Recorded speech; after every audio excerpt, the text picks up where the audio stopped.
Climbing the peak to the spa, starting with the trust and leaving a trail for the world. By overcoming the challenges in the tough passages, we have kept our head held high. Acropolians, we are the Acropolians.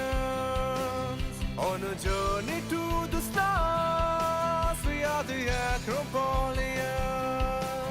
Converting dreams into a vision scene. Showering wisdom wherever be. Creating a winning zone everywhere. And crowning ourselves with a golden name.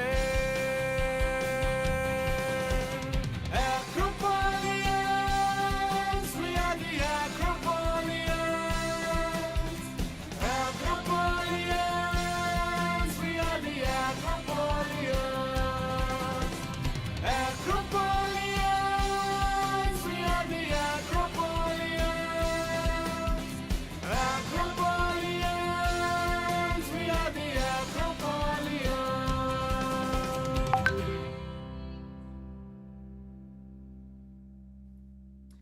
On the behalf of AITR Indore, I take this opportunity to welcome all.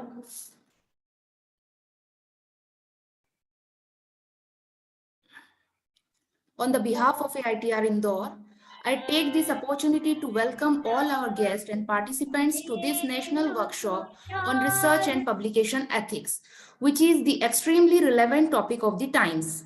And today we have privilege to have with us some expert from the field of education who shall be reflected on the theme of this workshop.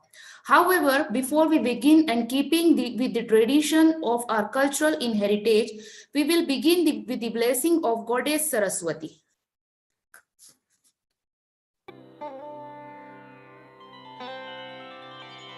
या कुन्देन्दु तुषारहार धवला या शुभ्रवस्त्रामृता या वीणावरदण्डमण्डितकरा या श्वेतपद्मासना या ब्रह्माच्युत शङ्कर प्रभृतिभिः देवैः सदा वन्दिता सा मां पातु Saraswati Bhagwati निःशेष जाड्यापहा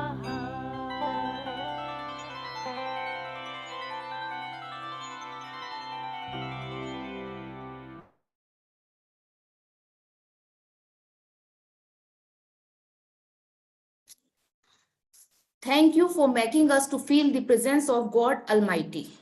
Now, I am profusely elated to take an opportunity and humbly invite Dr. S.C. Sharma, Director of Acropolis Institute of Technology and Research, Indore, to address the session and share his word of wisdom. Over to you, Director, sir. Thank you so much. Professor Shahid, I am audible? Yes, sir. Shahid, I am... Yes. Okay, fine. Very good afternoon, ladies and gentlemen. I welcome you all with great respect and love in this online workshop on research and publication ethics organized by IT department of our institute under the aegis of IEEE, ACM and CSI. Most of you must be knowing about Acropolis. We were established way back in 2005 with various programs, BTech, Diploma, MCA, MBA, and MTech. Our BTech courses of CSE, Mechanical and Electronics Department are NBA accredited, which is a hallmark of quality education.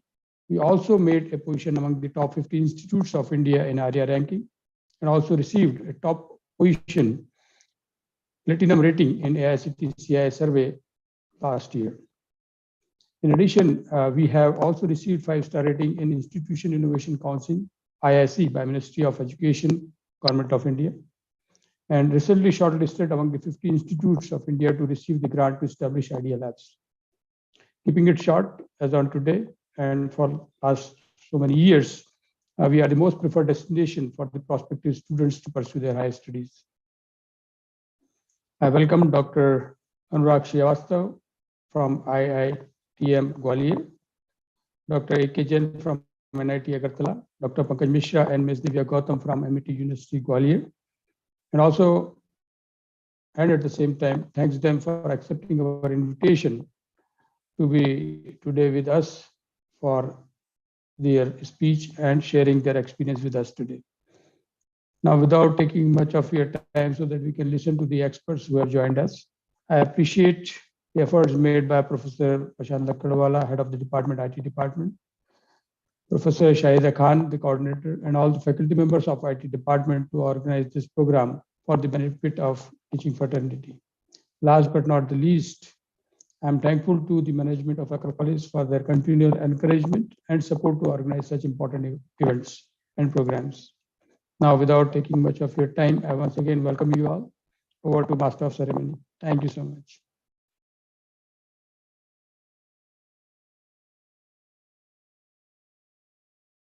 Ms. Shahida. Yes, sir. Thank you so much, sir. Thank you so much, sir, for your valuable words. Today, we have 4 speakers with us to share their knowledge of research.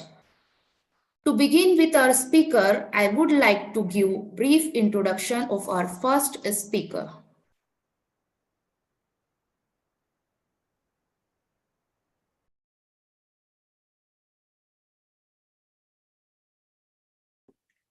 Shahida, you are muted.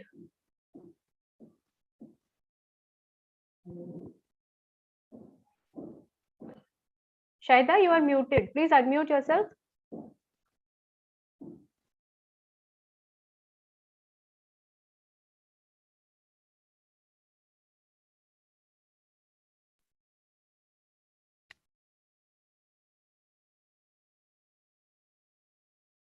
Yes.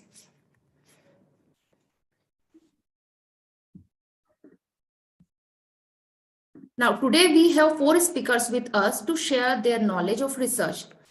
To begin our speaker, I would like to give brief introduction of Dr. A.K. Jain, which is our first speaker.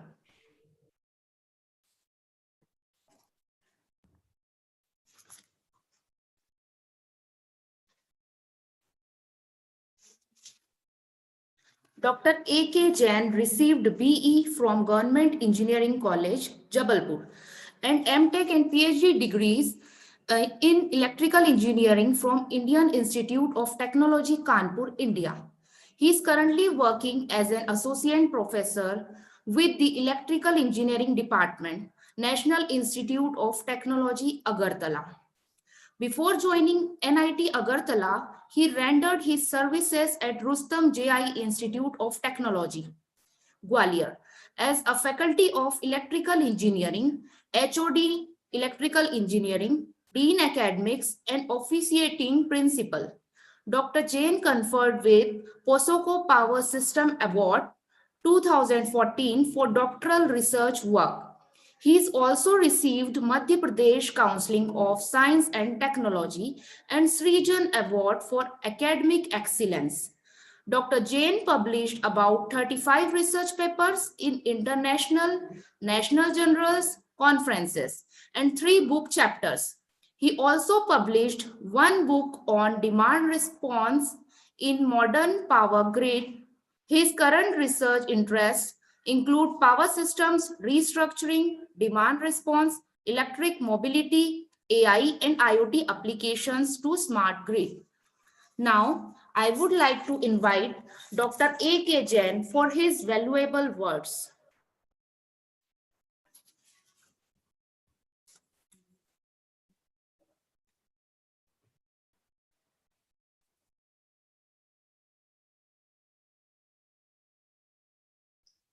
Can you hear me?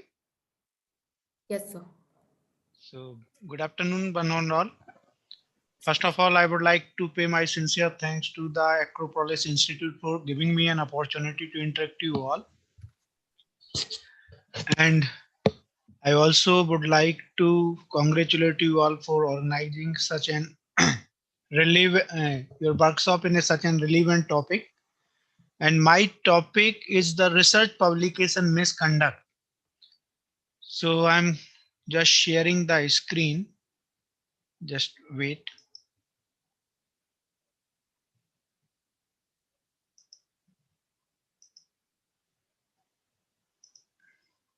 Is this visible? Yes, sir. Okay, thank you. Yes, sir. So we all are aware about that. These days, research publication, patent, project, these are the buzzwords in the academia as well as in the research community. And there are so many things for motivating us to go for the research, publication, and patent. But sometimes, due to haste or some pressure, we also did some mistakes. And as per the academia, if we will talk about the India, then there are some UGC guidelines for the research publication misconduct. If we will talk about the IEEE and other organizations, they are also framed some rules and there are some penalties. So my discussion or outlines related to the research misconduct is in the forms of the questions. So I have divided my talk in 6 questions. So before discussing the misconduct, I would like to discuss about the or just discuss about the what is the publication conduct.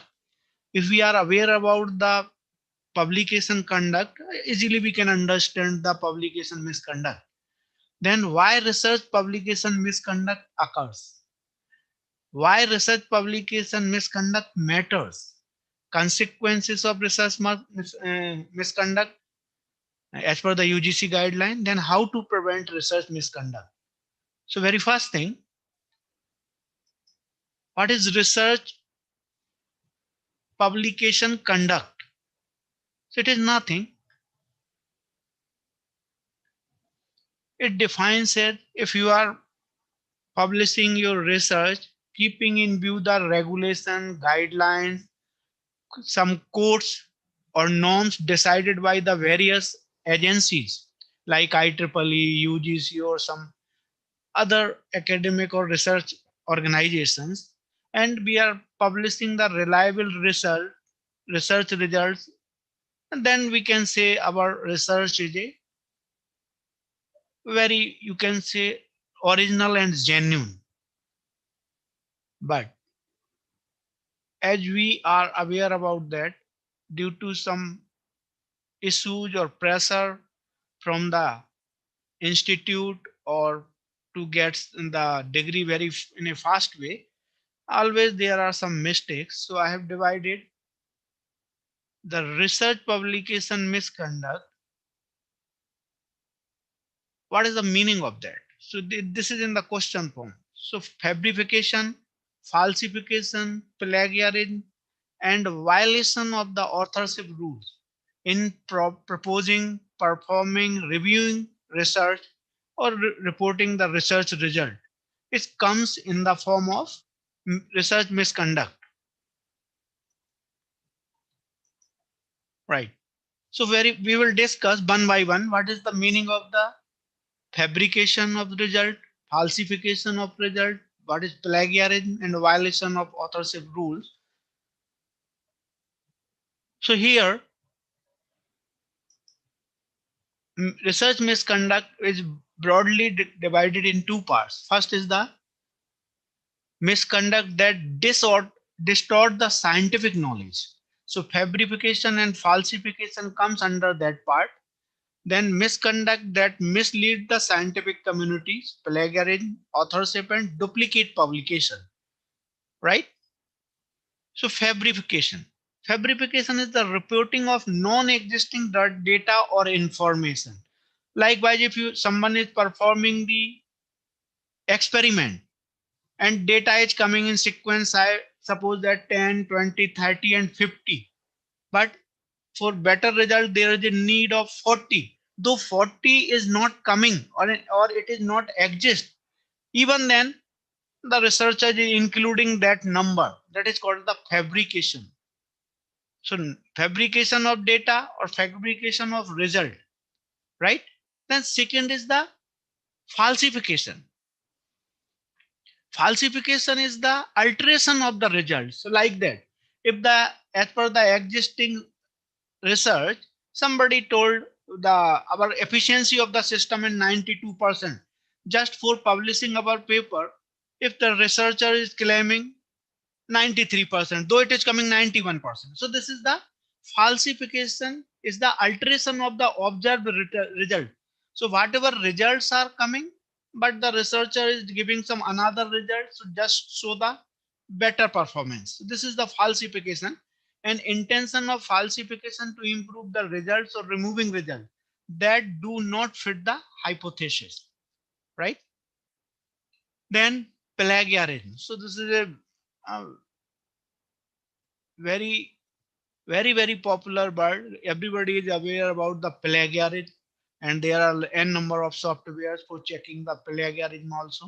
We all are aware about that. Ternity or Authenticate or Drillbait or Orcon. So many softwares are coming for just check the plagiarism. So what IEEE defines? As per the IEEE, the use of another's ideas, process, results, or word without explicitly acknowledging the original author and source, it comes under the plagiarism. So if you are using or you are referring the process or result or some portion of previously published work without acknowledging them, then it is a plagiarism, right? Copying someone else's intellectual property as own achievement without giving the actual source. So it happens sometime. Pupils are using the phrases, words, or some uh, formulas also without giving the or acknowledging the original author. So this is the most frequent type of misconduct and breach of ethics. Duplicate publication reflect the self plagiarism. So I have read in one day in the newspaper. Somebody published his paper initially in the one conference, later on in the another conference. So what is that? This is a duplication of your research. Or once you published in a conference and then published in a same portion, not without updating in the research that journal. That is also duplication. So this also comes under the plagiarism. So there are various types where we can see that how to check the plagiarism. Then another is the authorship. What is the meaning? Who can be claimed as a author? So here mentioned a person who is making significant intellectual contribution to the theoretical development or experimental design or prototype development or the analysis and interpretation of data associated with the work. So if in one way or another way somebody is helping to get the research or set up the experiment, then he or she can claim as a author. Another thing, contributed to drafting the article, or somebody is even supporting to framing and drafting and formatting of that or proofreading of the research, then he or she can claim as a author. But sometime we will find we are unnecessarily including the name of person, either he is our friend or due to some pressure. Then that is the not authorship, right? So he or she cannot claim it as a real author of that work. So this is also in research misconduct.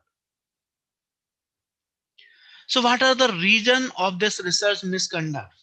So here mentioned career pressure. Sometime, like I'm suppose associate professor, now I want to become the professor.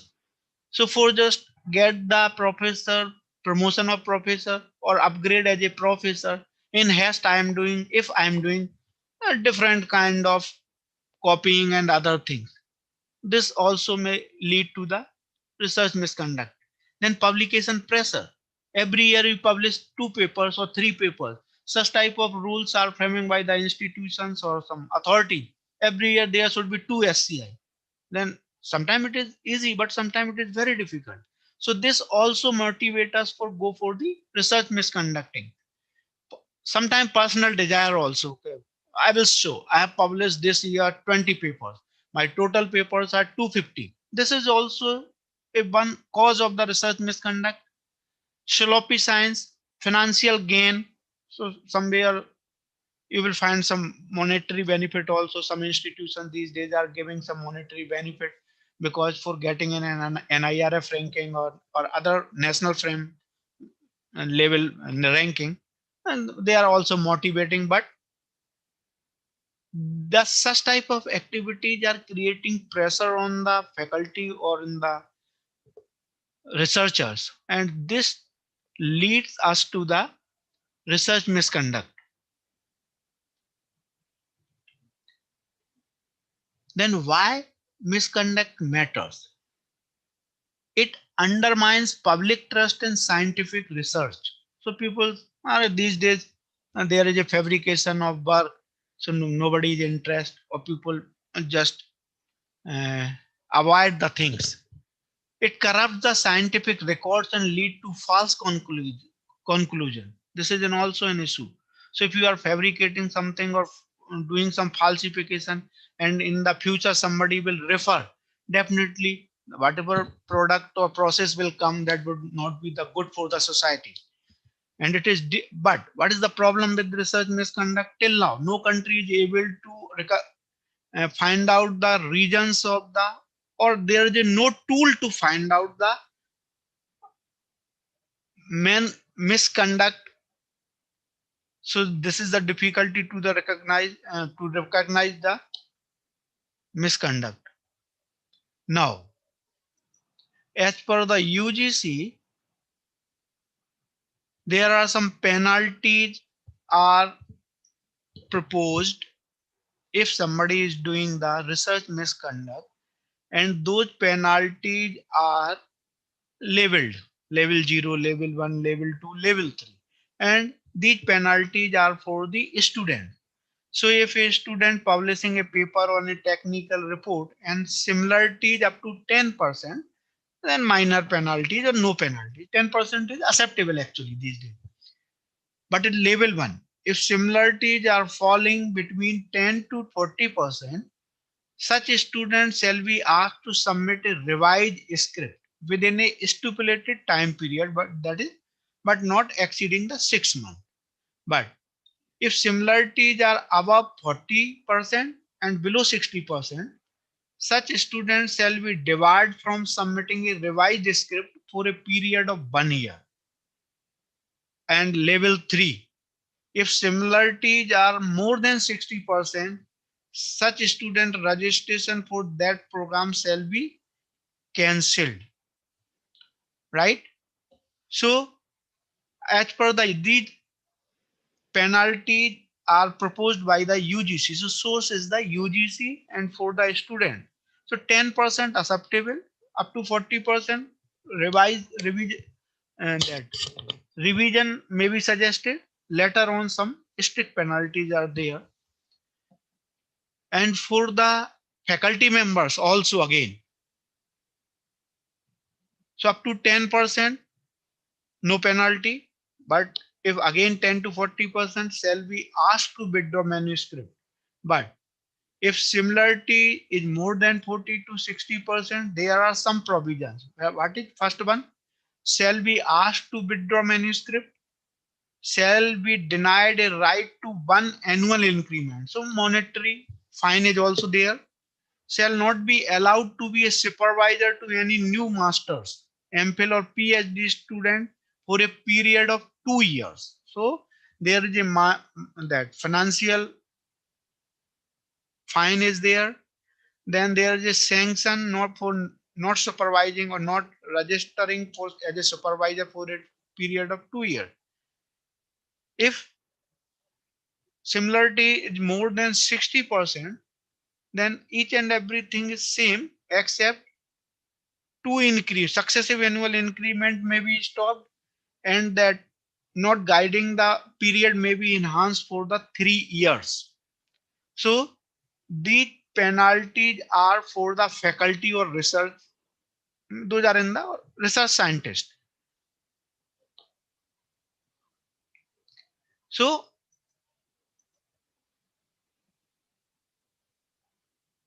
how to stop the misconduct? So there are some suggestions. Institute or the academic department or research institution, they can establish an institutional academic integrity panel, and panel may monitor such type of things. And there is also need to provide some plagiarism and other software for checking the plagiarism related things. There is a need to set a standard for the supervision. So some rules and regulations are required. There is a need to support in a positive way also. So reward for the ethical publication. And lots of institutions these days are providing this. And promote a startup to convert the research in product or real-time implication. So now time is changing. Just publishing a paper is not the complete research. This is a half research. Complete research is that if your result is directly applicable to any industry or in any process or any design, or if a researcher is able to make a model of out of the research, then that is the 100% research. Otherwise, simply publishing a paper is a half research. So this is also coming in the picture, and time will come when the such type of product based research will be more useful, or that nation will motivate those. So that is related to the how to improve the or how to reduce the misconduct, right? And here I have given one quote from the Bill Gates, and here mentioned, I will always choose a lazy person to do a difficult job. Why? Because he will find an easy way to do. So sometimes lazy persons are better than the smart person. Not smart means fast person. Lazy person may be smart, because lazy person always will find the shortcut to achieve the goal, and those shortcuts are the innovations actually, right? So this is from my side. Thank you very much. If any question, please ask me. Thank you so much, sir. Your years of research, your depth of understanding of user interfaces, and your ability to present the subject in such an interesting way would produce one of the most memorable sessions in the workshop. Thank you so much, sir. Welcome, welcome. So can I leave now? Yes, sir. Sure. Oh, thank you, thank you. Okay, thank you, sir.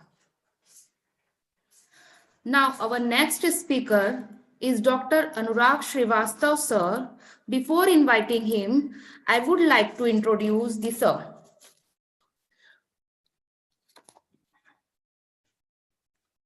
Dr. Anurag Srivastav, sir. Dr. Anurag Srivastav is currently working as a professor at Atal Bihari Vajpayee Indian Institute of Information Technology and Management, Gwalior. He is having multidimensional experience of more than 25 years in both teaching and R&D activities, particularly in the area of nanomaterial-based devices for energy and environment, and in IT-enabled product development in various domains.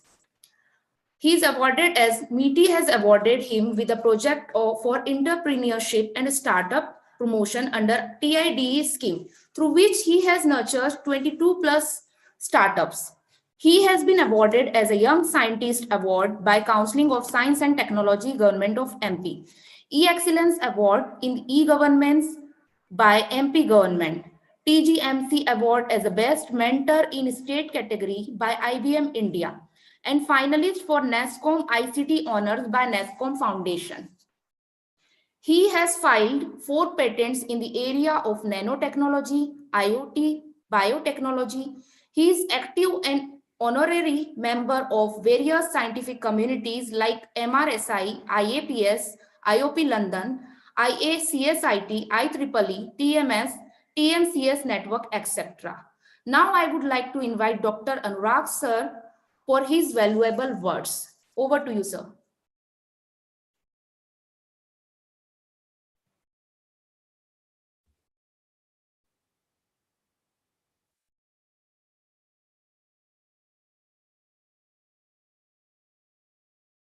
Sir, you are muted.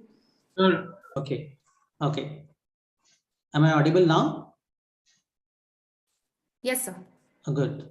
So thank you so much, Shahida ji, for introducing me to the audience. And thanks to your institute in general for inviting me. And you have been instrumental in connecting me with your institute. And let me just share the slides. Okay.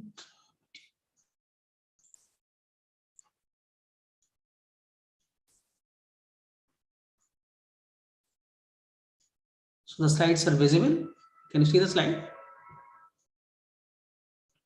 Yes, sir. Good. So I was just listening talk of Dr. Arvind, and Arvind has been my good friend when he was in RGIT in Gwalior. So I know him. So he has talked before me, and some of the portion which I am going to cover, he has already talked about misconduct, and I'm sure that today most of the people, they will be talking on the various rules and regulations of misconduct, and one should not go for the misconduct. So मैं बहुत डराऊंगा नहीं लोगों को कि इतनी penalty लग जाएगी, उतनी पेनाल्टी लग जाएगी, right? Rather, I'll try to motivate you guys basically. So how one should go for the research, and what are the various ways. And for that, I think there are few things which are really needed. And one thing which is important here is the ethical practices, right? And rather than calling it as a the misconduct, I'll say ethical practices. Okay, one should be ethical enough. Whether you are a teacher or you are a researcher or you're normal, a common human being, one has to be ethical enough. So this is very, very important part. I think one should have in his mind or her mind. Okay, until unless you are not having this quality in your personality, I'm sure it is very, very difficult to put yourself as an academic leader, because ultimately we all are working in educational organization or academic organization in general. So we have to be academic leader. If we are not finding ourselves in the list of those academic leaders, then it is very difficult for our students to ask them or to motivate them to accept us as a teacher. So it's a big challenge, real challenge. Before talking about the research and the publication, I think the most important part is the teaching. We should have a proper respect among our the students, because they are our real stakeholders. So we should know in which academic system we are in working, right? What is the objective of the academic system, right? What are the expectations of the students? So for that, I think what is important, because I think why the present government, or especially the UGC, University Grant Commission, has pushed this particular concept of organizing this kind of workshops in most of the institutes. And I think this is same as the program, we call it as a Guru Dakshata program. I'm sure what you are organizing, it is similar kind of program, Guru Dakshata program. So Guru Dakshata itself says, that you are trying to, categorize your guru or your teacher as having a excellence, right? Dakshata, skills, or so that's why this is very, very important topic. And I'm sure the Arvind has already talked about the various misconduct and possibility of misconduct, and how one can be categorized that that your research is under the category of misconduct, and you'll be fined something like, and you will be levied with that much kind of penalties. So but before that, I think one has to understand the various ethics. So teaching ethics are important, and research ethics and publication ethics are very, very important, because we have to play different kind of role, right? So be a teacher, we are going to have a different kind of a role. A common man, as a simple employee of one organization, has a different role. As a person, as a father, having a different role. As a brother, having a different role. As a common human being, we have a different role. As a friend, we have a different role. So we should be skilled enough and to make a complete balance whenever we are working and wherever we are working. So in the community, we should be well respected, whatever work we do. So for that, okay, so ethical practices are very, very important. But I have kept a very focused one, because we are the title of your workshop is research and publication ethics, and that's the reason I think most of the people will be talking on the research and publication ethics, because there will be overlapping of the content. So I'll not be starting directly on the research and publication. Rather, I will be more towards making you a academic leader. So how you can call yourself as an academic leader? For that, what is needed?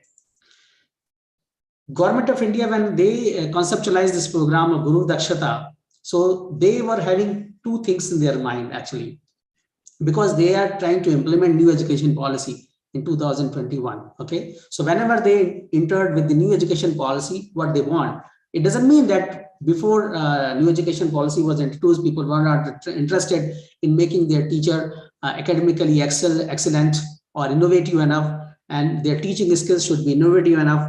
They should have the research capabilities, they should have the leadership qualities, they should be skilled enough to handle the students, and they should improvise themselves in terms of the professional capabilities, professional skills, and they should have the professionalism in that. So whatever you do, as I said, you should have the professionalism in yourself.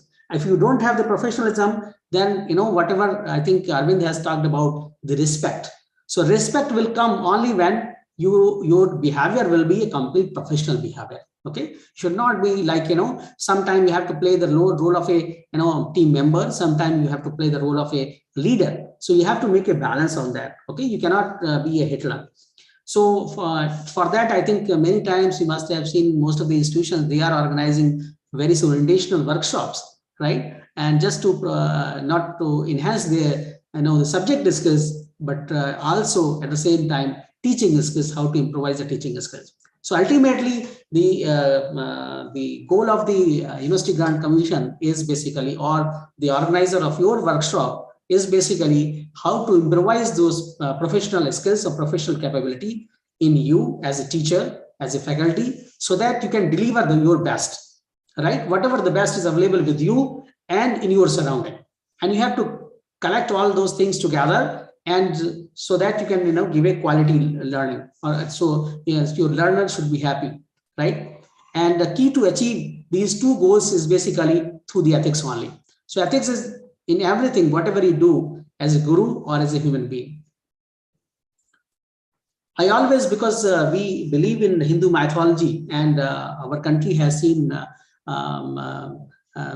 various regimes, that many people, many communities, they have ruled in India, and they have followed different traditions. But if you just look at the basics of that, we always believe in one philosophy. We have that well respect to four gods, and in four gods we believe that your mother is the first god, because who gives your birth, and the first lesson will be learned through the mother only. So that's why we believe that mother is your first teacher or the first god. Okay, and the second, who felicitate you with so many amenities, with so many things, whatever you need, right? And that is through the father, and that's why you second him after the mother.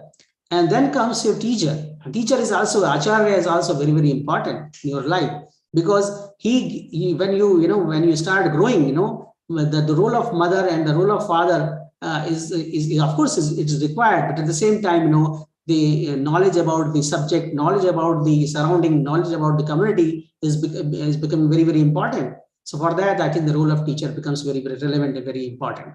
So for that, I think very well-known shloka, everybody knows that Tameva mata cha pita tameva, tameva bandhuscha sakha tameva, tameva vidya davinam tameva, tameva sarvam mama deva deva. And that's the reason I think we have kept all these four, the matru deva bhava, pitru deva bhava, acharya deva bhava, and also the atithi, your guest.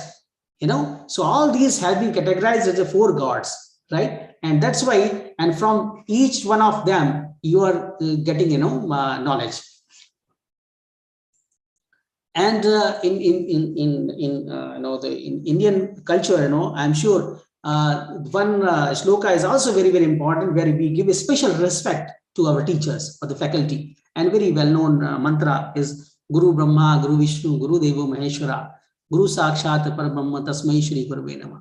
So how the Guru has been categorized as a Brahma, who is known as a creature of life, right? The God who creates the life. And Vishnu, the God who protects the life. And the Lord Shiva, the God who destroys the life. And Guru is considered the only Param Brahma, above them, right? And the highest Brahman. And Brahman doesn't mean that, you are categorized and, the one category and the caste is a Brahman, rather than the person who is very visionary, who is knowledgeable, is called as a Brahman.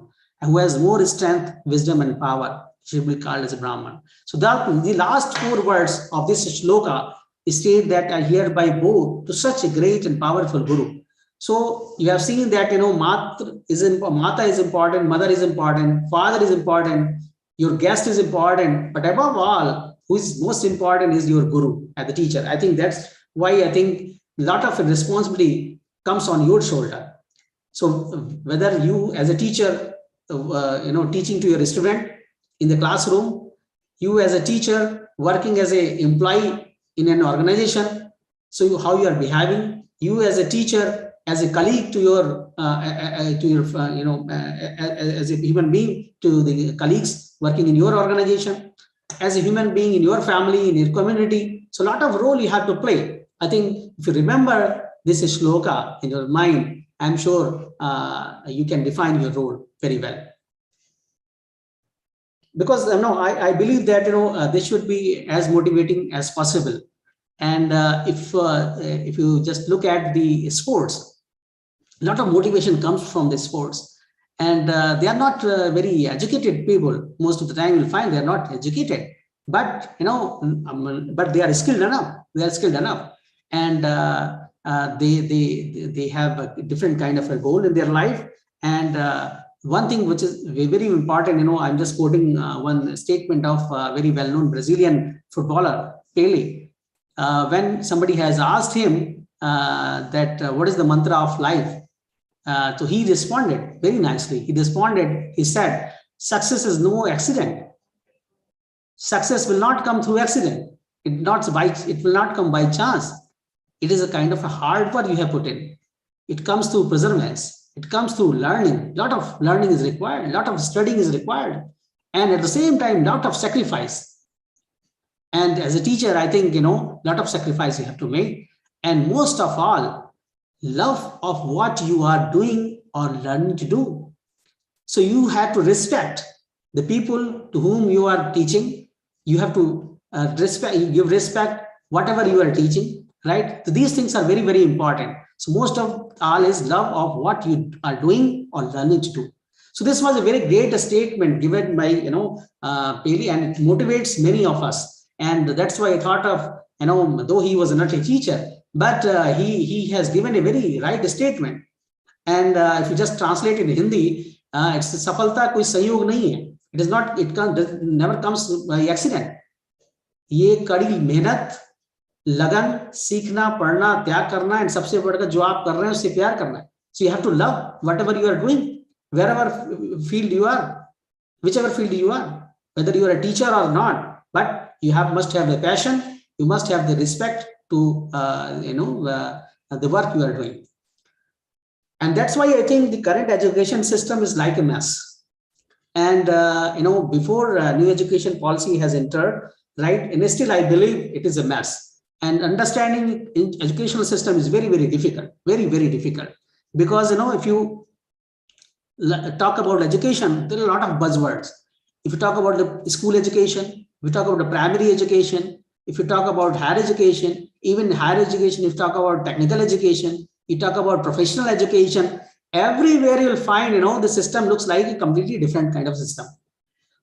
Basically, it all depends on, what is your deliverable. Ultimately, are you interested in delivering a product, delivering a service? What you are trying to deliver? You are trying to deliver a sportsman. You are trying to deliver a simple, the scientist or a educationist. What you are trying to deliver, or a simple businessman.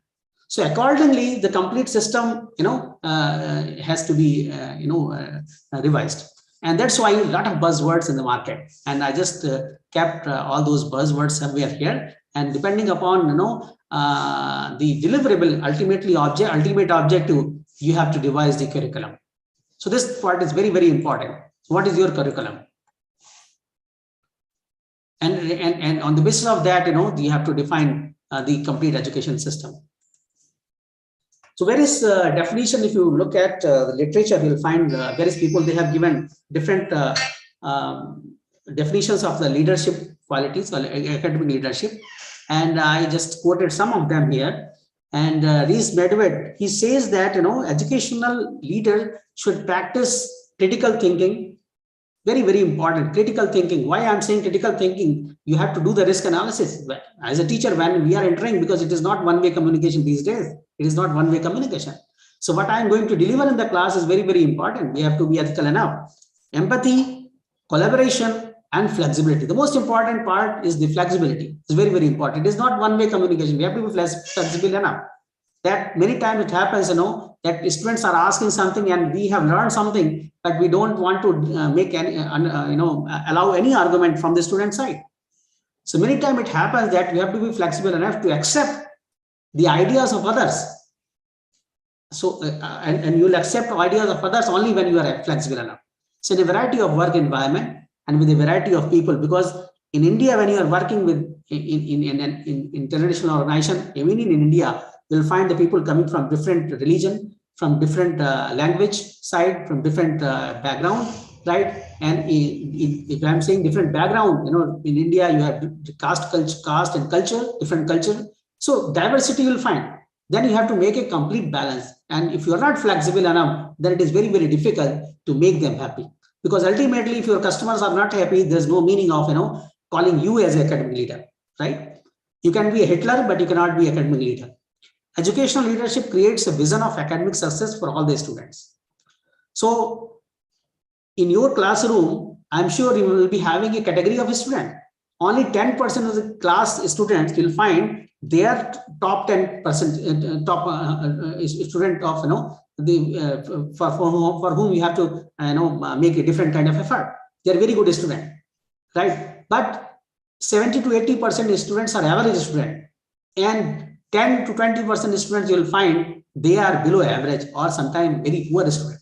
So what recipe you are preparing for the student should be as good. So it should serve the purpose of each and everyone, whosoever is attending your class. So this is very, very important, because ultimately if your students are not happy, there is no meaning of calling you as an academic leader.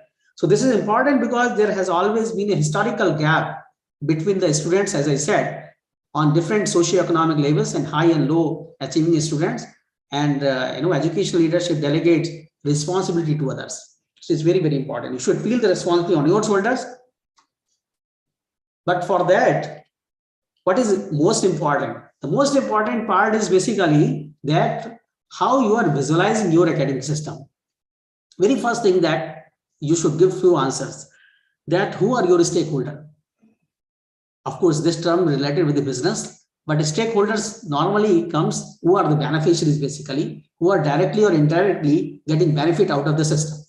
So if I'm saying the direct beneficiaries are the students from your system, right? So if those stakeholders are not happy, so how you can devise your, the policies and the objective, it's very, very important. And then you must understand your academic system in terms of their needs and the requirement. Again, if you are teaching in a school, their requirement and needs are different. To whom you are teaching, they are, fifth standard up to fifth standard student. They are school students. They are graduate student. They are master's student.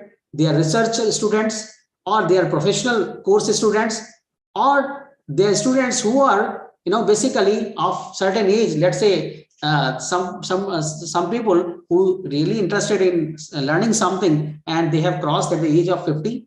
So how to teach them? Their requirement might be different. They are not interested in learning bookish things. They are simply interested in learning through your experiences. So the experience is not written anywhere. So it is very, very important and very difficult sometimes to judge the needs and the requirement of the audience and the stakeholders. It's very important. If you can understand, I'm sure it is very, very easy that to how to train yourself or prepare yourself for the class. Then another thing which is important here is what are the various elements of educational system. Again, you have to go back, see whether you are teaching in a school, you are in college, or in a professional. So elements will be like that. Accordingly, you have to revise your objectives. Very, very important, very critical, because your organization, right, your employer must have a different objective. Let's say some organizations which are private organization, some organizations which are the government organization. Even in the government organization, some organizations are meant only for the sports, some organizations meant only for the medical courses, some organizations meant for the business courses. Accordingly, their objectives are different. But everywhere you need not to worry about the central objective of the organization. So there are two types of objective. One objective is the central objective of the organization. Of course, you have to make yourself aligned with that central objective of the organization. But at the same time, what you are teaching, for example, I'm going to teach nanotechnology in a class, right? And I'm worried about what is the central objective of the organization. You need not to worry about the central objective of the organization at that particular moment. At that time, you have to worry only about what course you are going to deliver, to whom you are going to deliver, whether they have preliminary knowledge before coming to that particular class or not. For example, you have to talk to the nanomaterials, right? If you are not aware even about the materials itself, then it is very difficult to talk about nanomaterials or nanotechnology. Likewise, whenever you are going to talk about any advanced subject, it is very, very difficult, very, very important, to talk about the prerequisite. So prerequisites are very, very important. Then to achieve those objectives, what is important here is which process you will adopt to deliver, because ultimately your goal is what? To accomplish your objective and deliver what is expected by the stakeholder, by the customer. It's very, very important, because I don't know the background of the participant basically, but I am here to make you understand what academic system is expecting from you. And you as a teacher, you as a faculty, I'm sure must understand the academic system. Then another very, very important part is challenges, risk analysis. So before coming to the class, there will be different risks associated with the content what you have prepared. How you are going to deliver the courses is another challenge, right? And once you have started delivering the content to the class or to the stakeholder, to the students basically, in the meanwhile also there will be a lot of challenges will come. How you are going to deal with those challenges. And post challenges also are very, very important, because that is on the basis of that, your feedback will depend on that. So feedback is very, very important. Shahida ji, how much time I have? 1 hour, complete 1 hour? 45 minutes. Okay, so 45 minutes. You can continue even if you want to continue. Okay, let's see. Okay, sir. Okay. So, challenges, the risk analysis is very, very important. Why I'm teaching I'm covering all this, because while I was teaching systems analysis and design, I passed through each and every phase of the analyzing the system. And I'm sure a teacher should be a very good business analyst, should be a very good system analyst first. If he is not able to understand the system, it is very, very difficult for him to get a very good feedback from the students.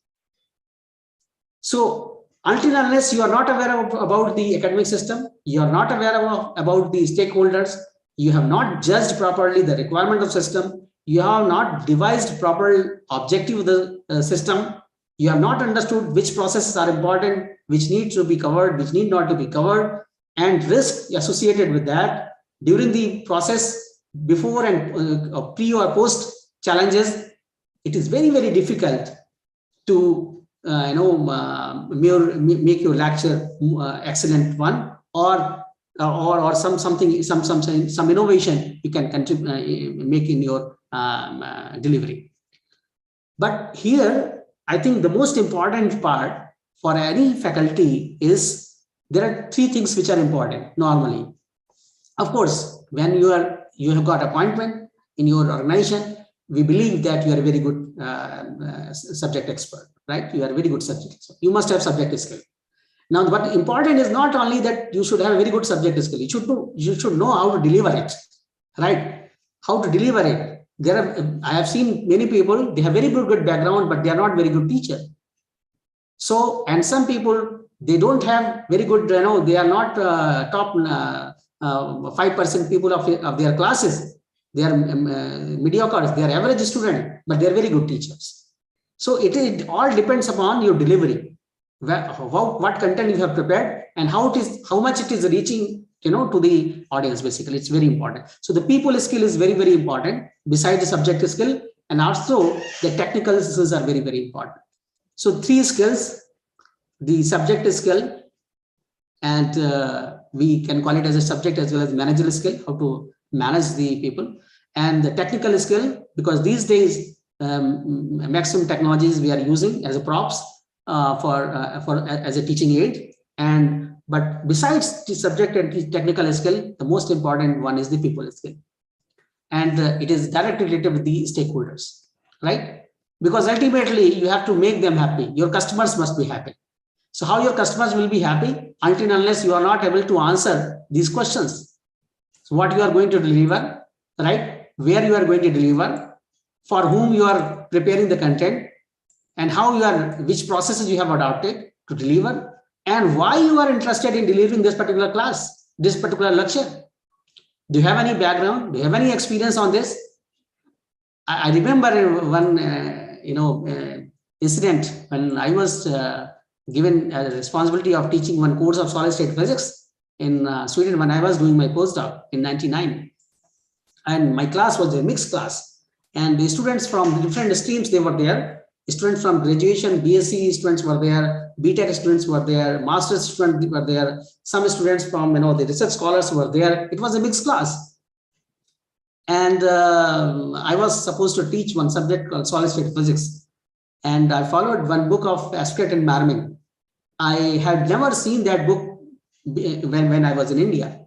So I found this was a wonderful book. I should follow this book. Ascott and Marmin, I remember. And there was another book by Blackmore. These two books I followed.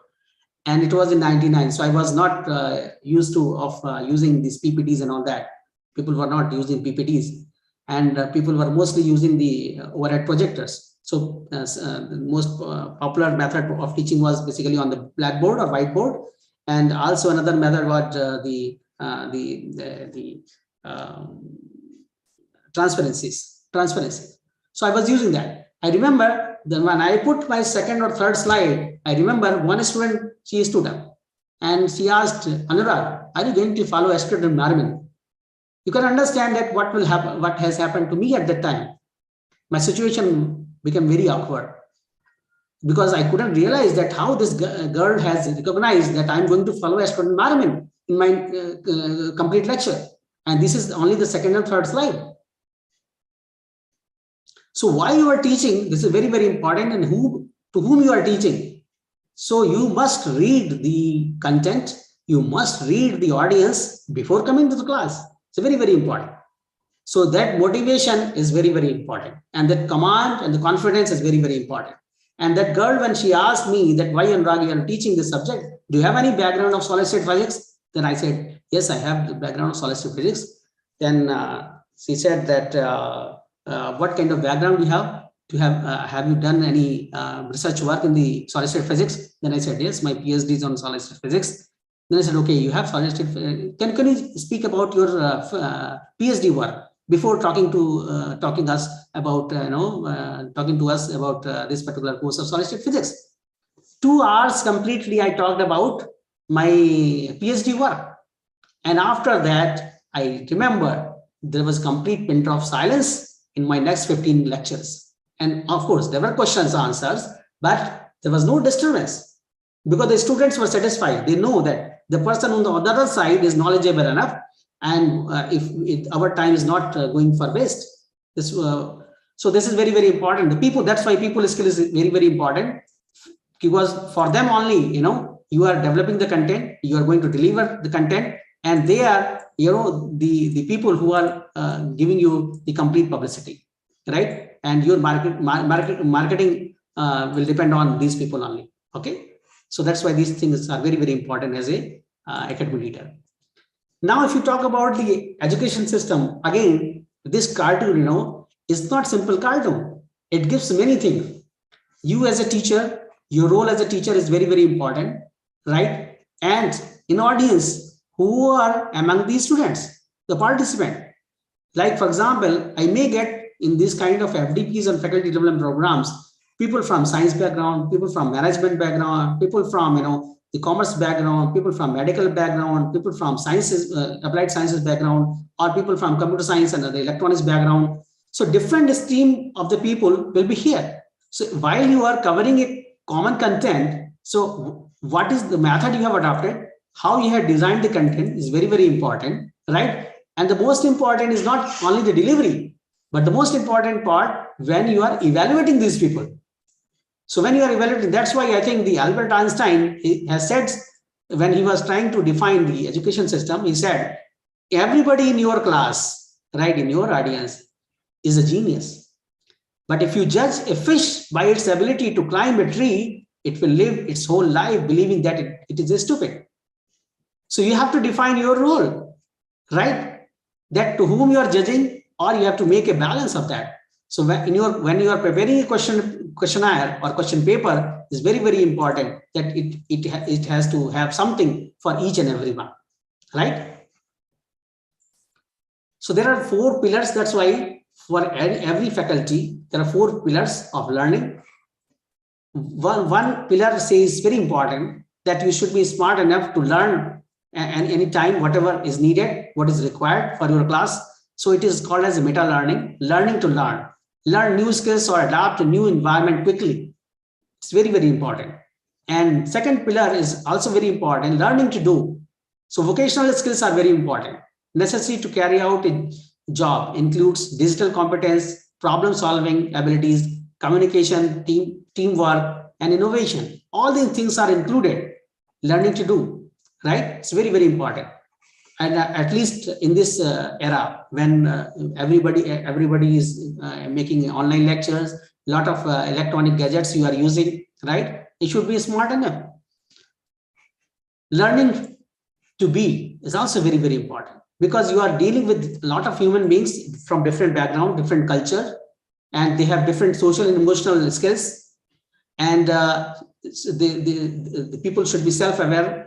They should know how to manage themselves, and you should be aware about the cultural background of the people in the community, right? And so that you can make a good balance on yourself, because ultimately the people who are going to judge you, they are going to give you feedback. And I'm sure these days every faculty in all the organization, most of the organization, they have the feedback system of the faculty, whether it is a IIT system, it's an IT, triple IT system, any engineering institute, or any institute these days, even schooling, the students are going to give your feedback. It's very, very important. So you have to be smart enough, right? And the most important part, the 4th pillar, which is more important, is live together. The need to develop an understanding of others is very, very important. So until unless you are not aware of the culture of other person, the diversity in your class, the diversity on your system, it is very, very difficult. And so instead of putting yourself as a leader, my suggestion will be to put yourself as a team member first. Okay, it's very, very important. So in the same context, when you have seen that system has evolved, the academic system has evolved, and people have seen a very good transition. So of course, if you talk about India, India has seen various stages of educational system, how system has evolved. But if you look at the old system to the modern system, so the two systems look like, the first system is, the old system was more teacher centric. Okay, so it was a one-way communication. Subject specific knowledge was given. It was a one-way transfer of knowledge. There was no argument.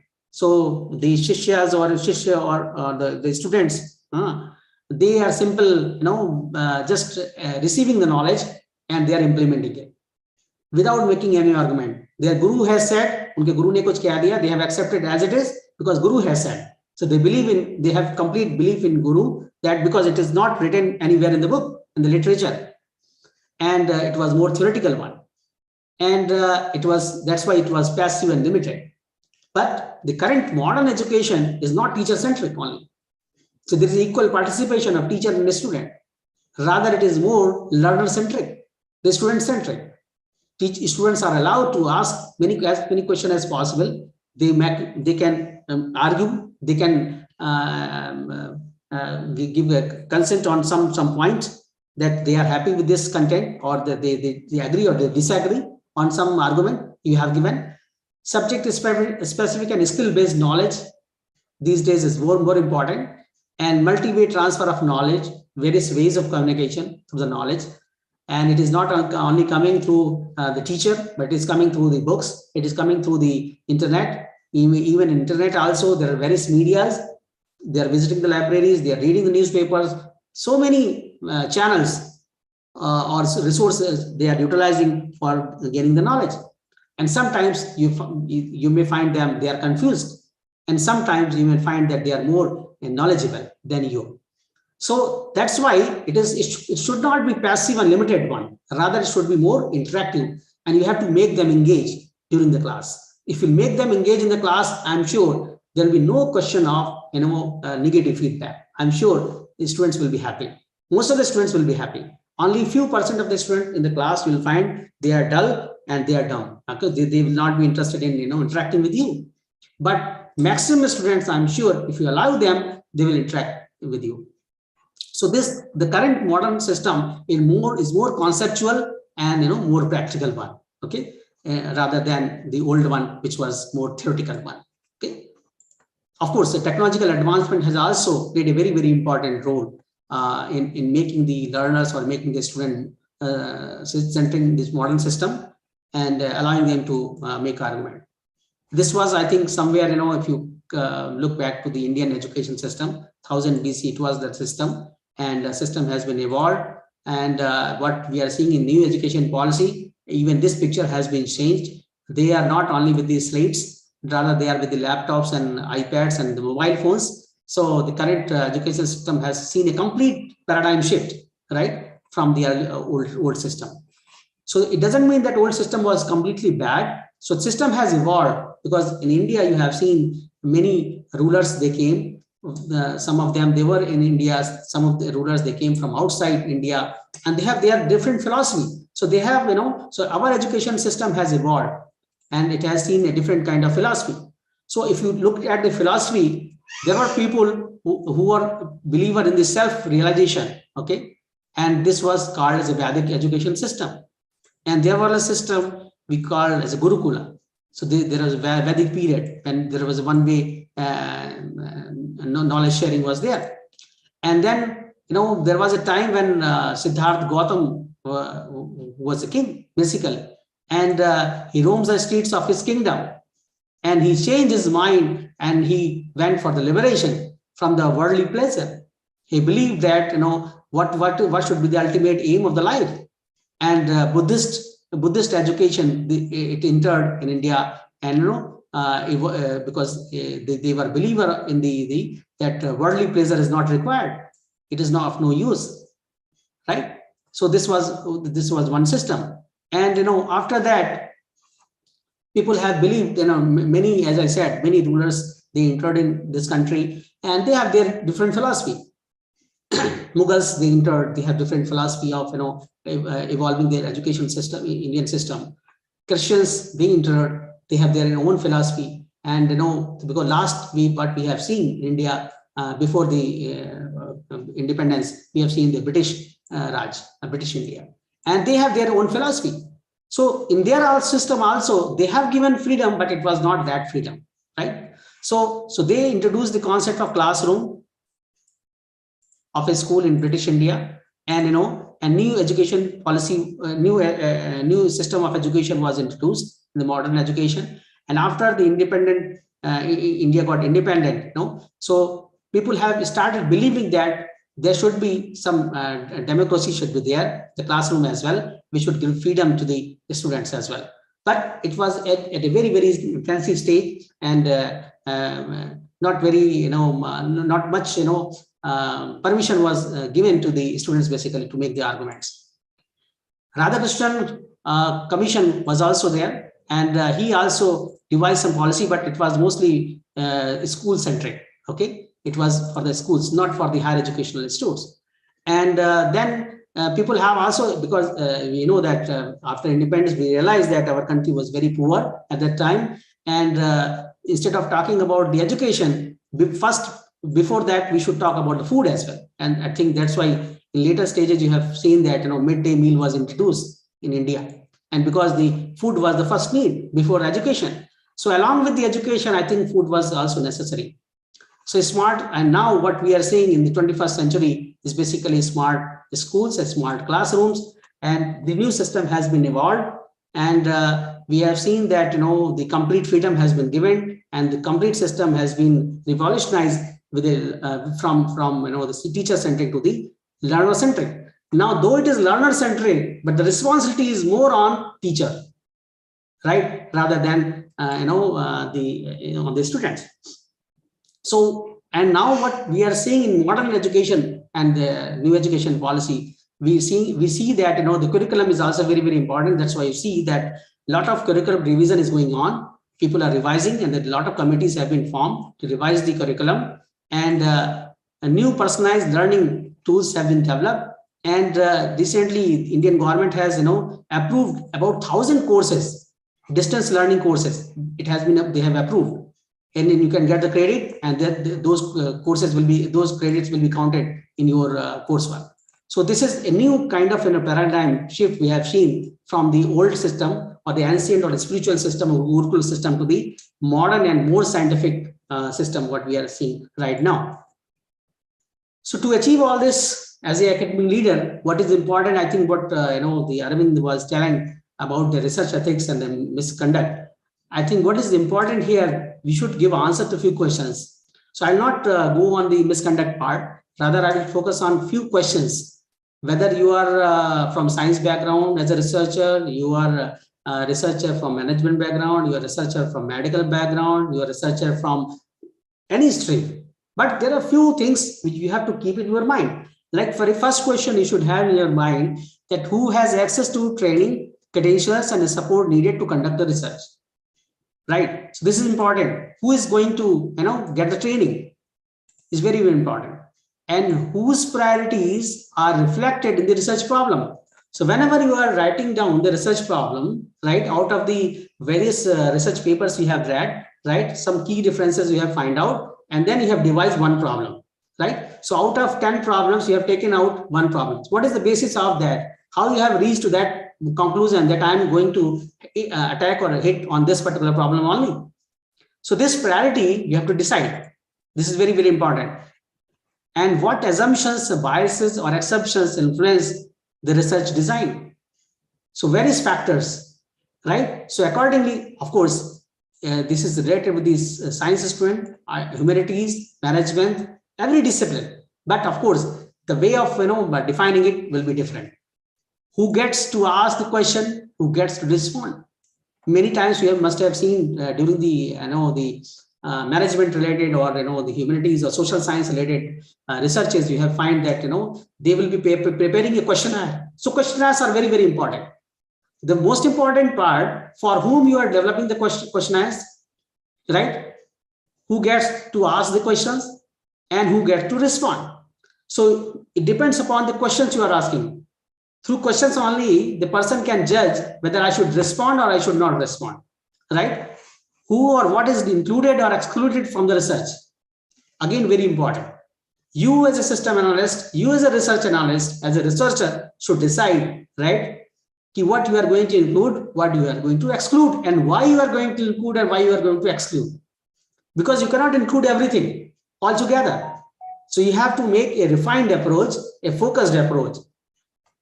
And how are data protected in the digital era? It's very, very important. The confidentiality of the data is very, very important, right? How are participants protected? Because many times the participant in your survey, right, and the information you have received from different participants might be a confidential one. So how their rights are protected is very, very important. And how were data sets assembled? Did people consent to research uses of their information or not? So ethical issues comes in picture. Very, very important, right? So the people skill is very, very important. Subject skill is very, very important. But ethics are more important. And how culture norms and ways of knowing respected. You are working in any environment where cultural diversity is there. So these things need to be well respected. And how researchers prepare to address ethical dilemmas during the study.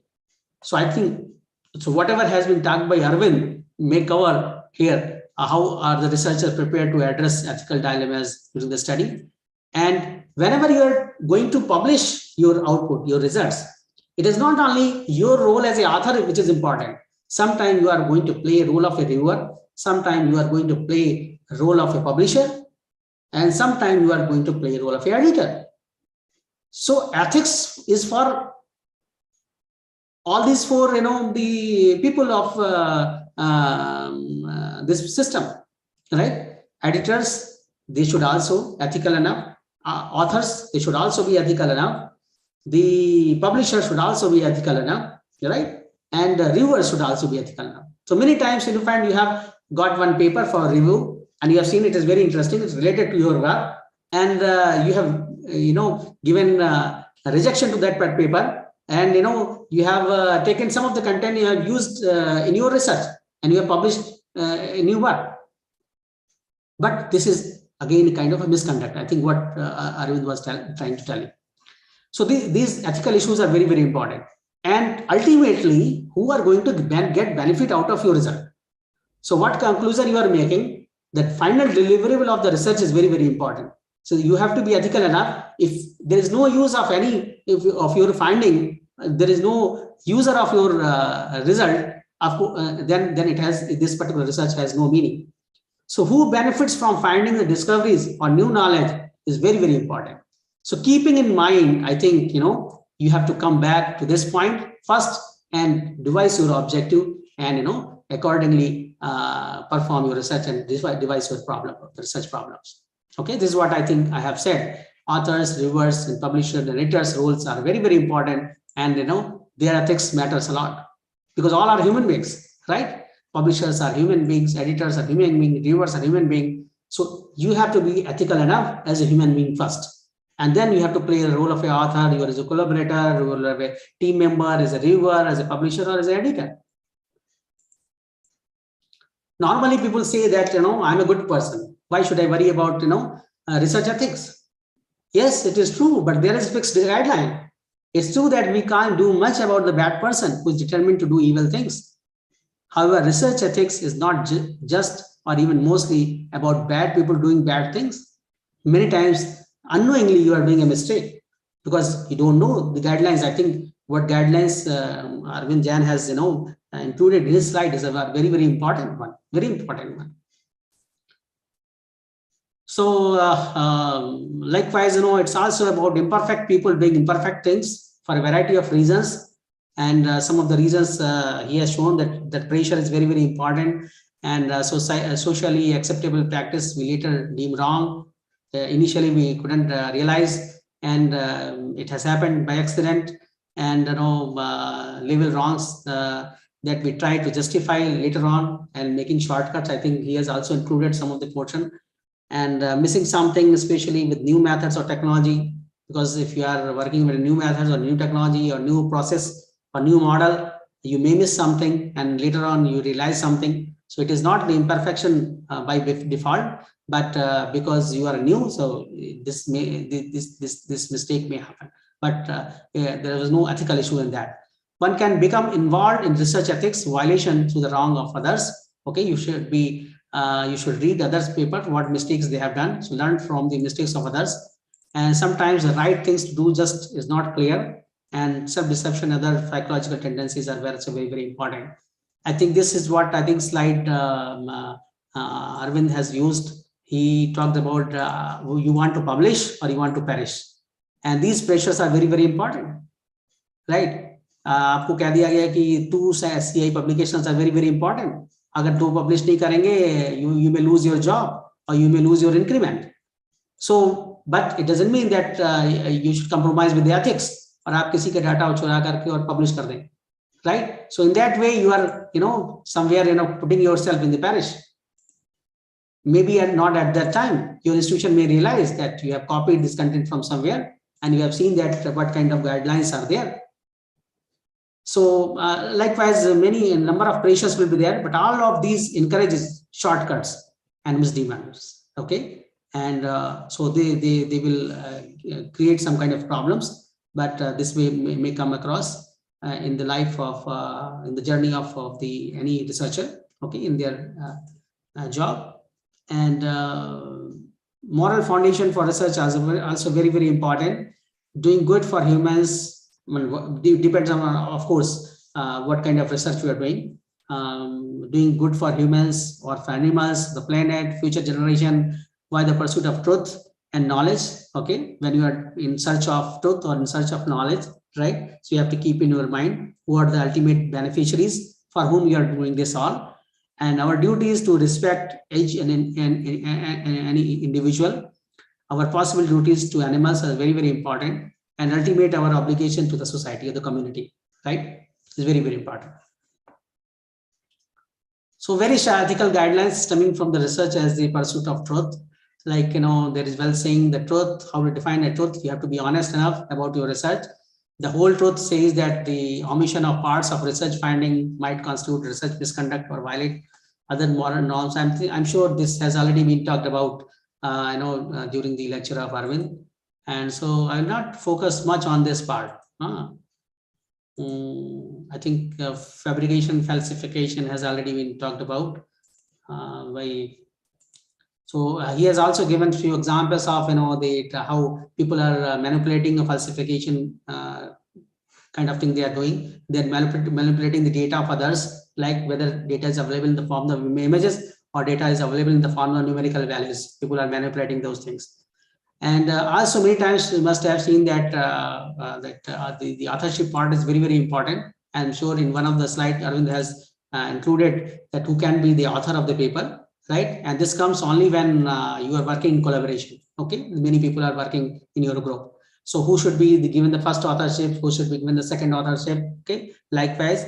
And besides the authorship, there are many other issues which are very, very important while you are working in group or in collaboration. The IP issue comes. The IP should go in your name or should go in the name of the others as well. And the rigor with which the experiment was conducted and good record keeping is also very, very important when you are working in collaboration.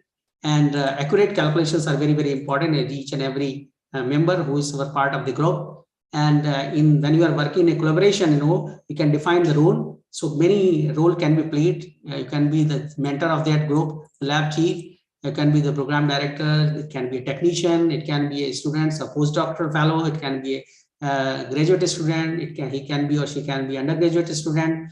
Any person who is working in your group, he may be a person who is simply washing your glassware, and a person who is taking care of the animals, and your department colleagues who simply read your draft. He helped you. For example, you are publishing a paper, a scientific publication, and he's not a scientific person directly, but he's a very good language expert, and he has completely revised your complete. He has edited the complete technical language of the content. So that is very important. And your colleagues at other universities or institution also. So likewise, you can give the authorship, and these things are very, very important. Okay. And so I will just end here, because I think most of the things have already talked about. And so thinking, I will just conclude with this, that thinking about research ethics can't make you a good person. Okay, so there are many things required, but a study of research ethics can offer a map of ethical issues. It will simply guide you. Okay, it's a map of ethical issues so that you recognize them when you encounter them, those errors basically. Okay, it can't solve the problems you might have, but it is very helpful to have advanced warning of where parents lie, and it will also help you recognize when you are entering or in the middle of any ethically challenging situation. Okay, as a researcher, as a teacher, as a human being, whatever role you are playing. It's very, very important. And I'll end with these some quotes which are very, very important. And science brings the society to the next level. But if you follow the ethics, so ethics are very well required, whatever the community you are working. And ethics must begin at the top of an organization, right? And it is a leadership issue.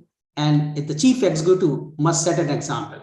Okay. So if I'm head of the class, if I'm head of the department, right, whatever role we are playing, somewhere I have to play the role of a chief executive, right? So our, the following the ethics are very, very important as a human being. A leadership strategy without ethical clarity, it may produce moral and economic bankruptcy. So that's why I think the academic leadership or business leadership or any kind of leadership, it involves a lot of issues, and those issues are related with the ethics. So I think ethical leadership is need of the hour, and especially in education these days, at least when new education policy 2020 has been introduced to the Indian community, and of course for the success of this. So with this, I will close this lecture, and I will thank the organizers for giving me this opportunity to speak to you. And I'm ready to answer the question, because my background, Shaida has already shared with you that basically I'm from a background of nanotechnology, and also worked a lot on IT related products and services, a lot of startups and incubators. I have nurtured so far more than 22 startups in different domains. So I'll be happy to answer any question if I'm capable enough. Anybody?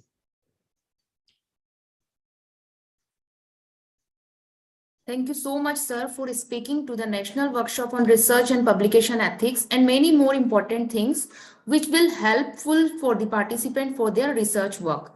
We are grateful for the time and effort you took to share your valuable thoughts and experience with all of us. Thank you, sir.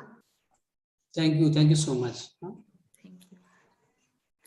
Moving on to our next speaker, that is Dr. Pankaj Mishra, sir. Now I would like to introduce Dr. Pankaj Mishra, sir.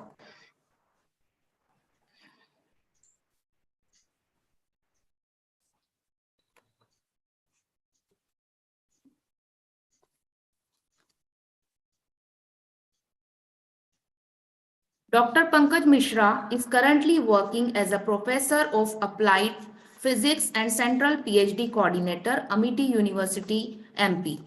Dr. Mishra has teaching and research experience of almost 20 years.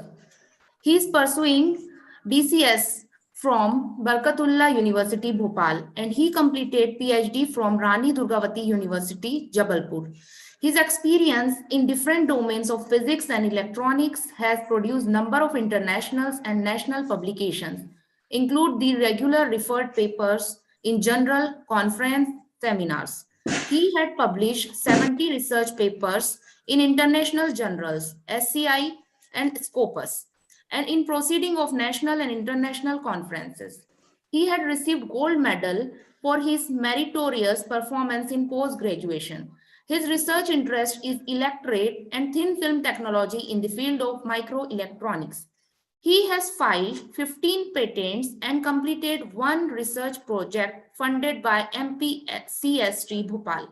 He has written 5 book chapters and also co-authored one book in engineering physics.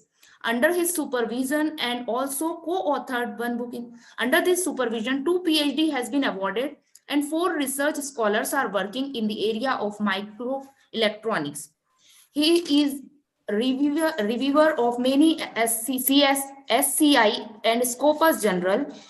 He is a life member of IEEE, IEAT, and many reputed body of research and guest editor of Materials Today proceedings. He is a life member of IETE India and senior member. I would like to invite Dr. Pankaj Mishra sir for his valuable words. Over to you, sir.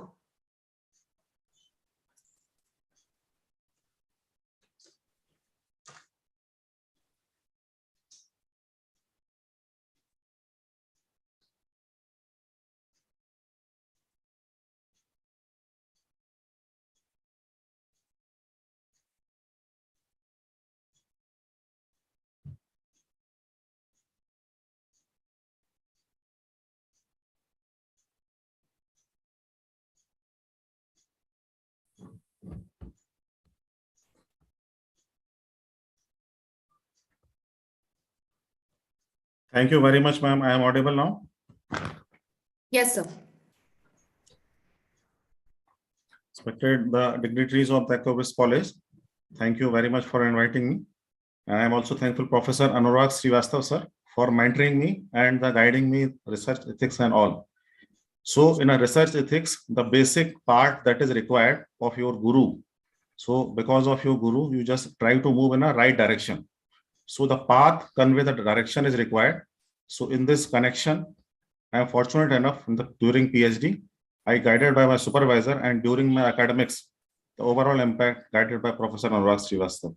So in the presence of my mentor and my friend Dr. Arvind Jain, I am just sharing the few part that is untouched in terms of research and ethics.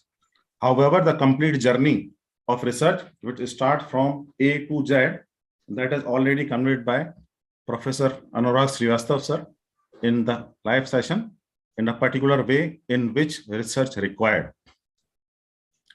So the basic terminology that is required in terms of experimental part or the personal experiences that is required in terms of the internal or inherent property in which we try to calculate the particular part that is true or not. Means if we wish to publish one paper or wish to write an article, sometime the particular part start from the beginning that we just start to take one article note, or we just try to give title and we write the abstract, and accordingly the particular part come from keywords. So in generic, I talk about the basic research scholar, those who are directly associated in the research ethics or the prima facie work. So they just try to make a complete work in terms of the careful study and search for knowledge. So the making complete picture, it is necessary to define individual components and then the writing comes. But what happened in the present time? So generally people start writing the title and the abstract and other part, then they just try to frame complete story. So the basic journey which is start in this part, either I talk about the basic experiences or reasoning, that is part of an induction that comes in the basic part. So if I talk about the basic part as a basic identifier, so you just try to take the truth in terms of the basic part is confusing. So the basic part not stimulated, that comes self with the particular sentence that I am writing, that is my own sentence, or the particular work that I am trying to calculate, that is true. So I found generally the scholar, they just try to write review of literature. To write a review of literature is a very difficult task. In the beginning, the review is identify in terms of research gap, it needs a basic knowledge in terms of the basic part. Either you are talking about the applied science or the advanced science in terms of science and technology. So we divide in this particular section in the fundamental research, and the applied research are, which is already covered by Professor Anurag Srivastav sir. So as a researcher, if I talk about for a scholar, we just try to take the motivation of research is for benefit of mankind. So in general, the research which is carried out nowadays, that may be a research of PBAS. So we have to submit our basic parameter to fulfill the complete part in the comfort. So this is the basic drawback in the system that is coming in the basic part. So why do we need to research? That we try to understand this particular part. So this is well known and the well defined in terms of the basic production, and that comes our own. So no external force is there that you just try to move. Only your supervisor or your mentor is there just to guide you. So research is basically just try to identify the basic finding, not a research that comes in terms of the basic part. That we talk about wealth without work, you may understand. The silence without humanity, politics without principle, worship without sacrifice. So in this way, if we talk about the basic fundamental or the basic parameter, those who are directly or indirectly try to stimulate in terms of the direction in general, not always, in general, that try to move in the wrong way. Wrong way means that is known as short trick or the shortcut that is required to identify the goal. In this way, if I just copy and paste the particular part without citation, I just take the references. So the basic tendency in general comes to the publication always believes in terms of a quality publication, not number of publication. So the basic parameter that comes in terms of the values, in terms of ethical values, scientific standard, scientific practices, that comes independently. If I talk about in terms of materials, is the fairness is reviewing the grant proposal, respect for one's colleague, the scientist and the student, and the honesty in report research result. So if we will take idea from others and we just trying to manufacture the copy paste type of phenomena, and we just trying to incorporate something and we think the part will come, that is not true. For example, if we just try to take the basic finding in terms of tools and techniques, so the experimental validation we also try to take for the particular existing parameter. So the finding that comes in terms of the basic thought, the always science behind this, we just try to take the particular reference and we try to cite the particular part in true spirit. So this is the first lesson that we try to inculcate in terms of the research that is conducted, a culture, and that supports honesty and integrity to ensure the highest standards of ethical practice and behavior. So if I talk about research benefits or the research quality, so this research is always try to form in terms of outcome. But in general, there is a lack of patience because in general, we believe the outcome will come very fast. So if I talk about the fundamental parameter, so these parameters are directly associated in research tools where we can directly associate this ethical practice in the boundary condition. So the boundary may be supervised by your supervisor, because sending any abstract or any communication that you are taking care, that should go through your mentor or supervisor. So otherwise, people just trying to submitting paper in 2 and 3 journal. The paper is same. If they think the paper will accept in one journal, then it's okay. Other we just try to pack off. No. This is not the right practice. So the particular boundary that is required in terms of research outcome that we try to take for the basic parameter for the basic part. Lot already discussed in scientific misconduct and the different part. So I am not going in detail. I just try to take only one part. So the broad range and formal and informal methods in the research environment is directly infected with the scientific misconduct. So if I talk about the basic practice, so the reference is already given, so you can just take in the bottom. So the research practices, you can take the particular part, but with a theoretical hypothesis. So in commerce and other area, the hypothesis, a particular part is required, and depending upon the parameter, a particular part may require or the null hypothesis is required. So this part we should take care in terms of the research practices. So the selective reporting, the variable paper reporting, that is unexpected finding, have been predicted from the start.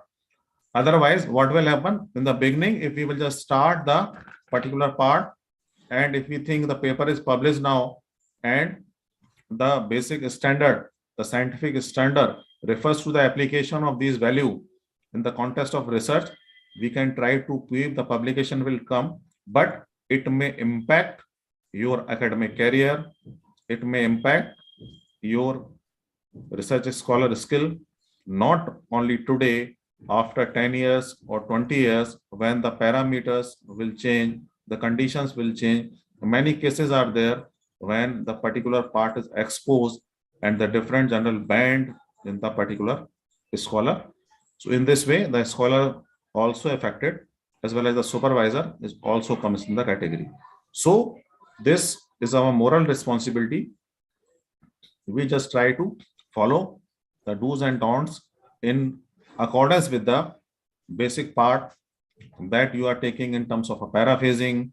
Citations are not there, idea is stolen from others, only the language changes are there, the concept is same. We are just trying to manipulate the data and we are trying to identify the basic search that is not granted, but after reviewing the manuscript, we are just changing the language.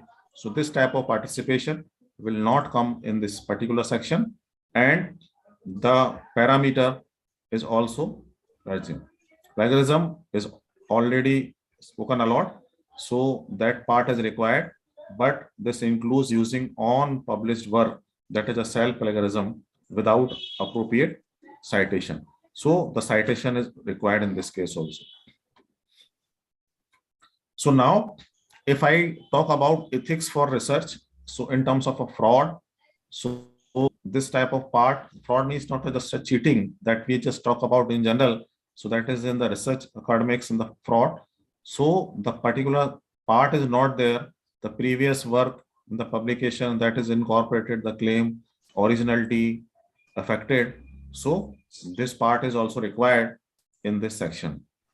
So the non-compliance of regulatory guideline, importance of the authorship without withholding data from validation, not providing data or research material to the institute general for verification, validation purpose. Depending upon the condition, the parameter may change, but in general, the particular finding is unique and novel if you did the particular task you own, but the particular finding that will come through a proper channel.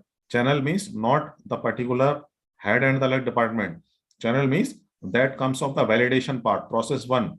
You did this task, the particular base behind this in the section. So you talk about the particular parameter in which you can calculate the particular word in this section. Sometimes a scholar talk about base paper. This is the base paper for this. This is the base paper for this. In general, we never talk about the particular base paper that is a base paper for this research or the PhD work. In general, the validation that comes in the research form that scientific outcome is the base for research in which validation and the part which directly comes in the interfacial part. That may be a cell or stimulated depending upon the basic parameter which are directly involving with the research material. Now, if I talk about the basic part in terms of the publication, so that may be neglected in the section. So now we have to work record and laboratory records. So in the sometime, you know that time the reading and the recordings are there. And if a person is doing the particular finding, so the particular algorithm and the running part is there. So if a people will say the accuracy is 92%, but my accuracy is 95%, validation is required. To just put an algorithm and without any validation, you can't say this collaborative studies and the safe laboratory practices is only the answer of this type of parameter. Even the during research work, we just try to make a particular record. After seeing the record, only the supervisor will permit now, okay, now this peak is moving in this direction. Peak is shifting in left hand side or right hand side. So the peak or graph is shifting left hand side or right hand side, but the question is required why it is shifting the left hand side, not in right hand side. So such type of issues, whenever we address, we try to take the particular parameter with respect to the findings where we try to work records are required, or whenever proof is required, okay, this is a unique work, how is it possible? So you may just show your record in this way. These are the justification, and that may work out during the particular generation. So if I talk about that journey for truth, so through experiences and the follow the research ethics and the basic part of motivation that is comes, the only one formula is there: be honest and be happy. Because if you will say something that is not correct, to hide that fact, you have to tell a lie, or you have to produce 100 different facts, and you have to cross questioning will come, and again you will move in a trouble. So you may be trapped in a particular place, then your exercise will move in another way. So you are not a James Bond, so you are just moving in this area. Be a James Bond, but be just honest and be happy, so that never issue will come, because you are familiar. If you have taken from something, so directly you can quote the particular part in terms of a citation, or a particular part is there and the particular checking is required. So in publication ethics, a basic barrier is there. For the quote is there. In a similar way, the conduct that I am talking about, you can directly associate this part for basic finding. That is not only for authors. If you are a reviewer, then the confidentiality is required. The basic references for citing work is required. Review on the basis of knowledge, and these parameters are required. If you are editor, you are playing a role as an editor, the fairness in manuscript evaluation is required. Means right now we can see different type of journals are there. Few are demanding money in terms of publication charges, few are asking money for APC, article processing charges. So we should always open our ear and eyes and try to understand the basic problem, this journal is really good or not. So the UGC care, or by referring the particular website, or taking the mentorship of your supervisor, your senior, or the researcher, you should always take care, since you are working in the particular part, your idea is are very innovative. So if patience is required, you should wait for publication, because publication will come when you just submit your manuscript in a high impact journal or a good journal that is suggested by your supervisor or your senior or your mentor, then comments will come. So when comments will come, so on the basis of comment, you can improve your work if particular findings are there. So this type of reviewing comments will show you the roadmap in which direction we have to move, and the particular part that are lacking in our writing or the manuscript, where we have to incorporate such type of parameters, or if any repetition is there, or some facts are hidden, or we have to add some part in the conflict of interest. So this will come automatically, but patience is required. It will not come in a one day. We have submitted the manuscript and after 1 week, after 2 days, the paper will accept. No. So if I talk about in terms of ethic value, so the moral judgment of evaluations are required so that you can find out the basic property, the standard is good or not. So this part is already covered. I am not taking in detail, but I wish to highlight the particular part that are there.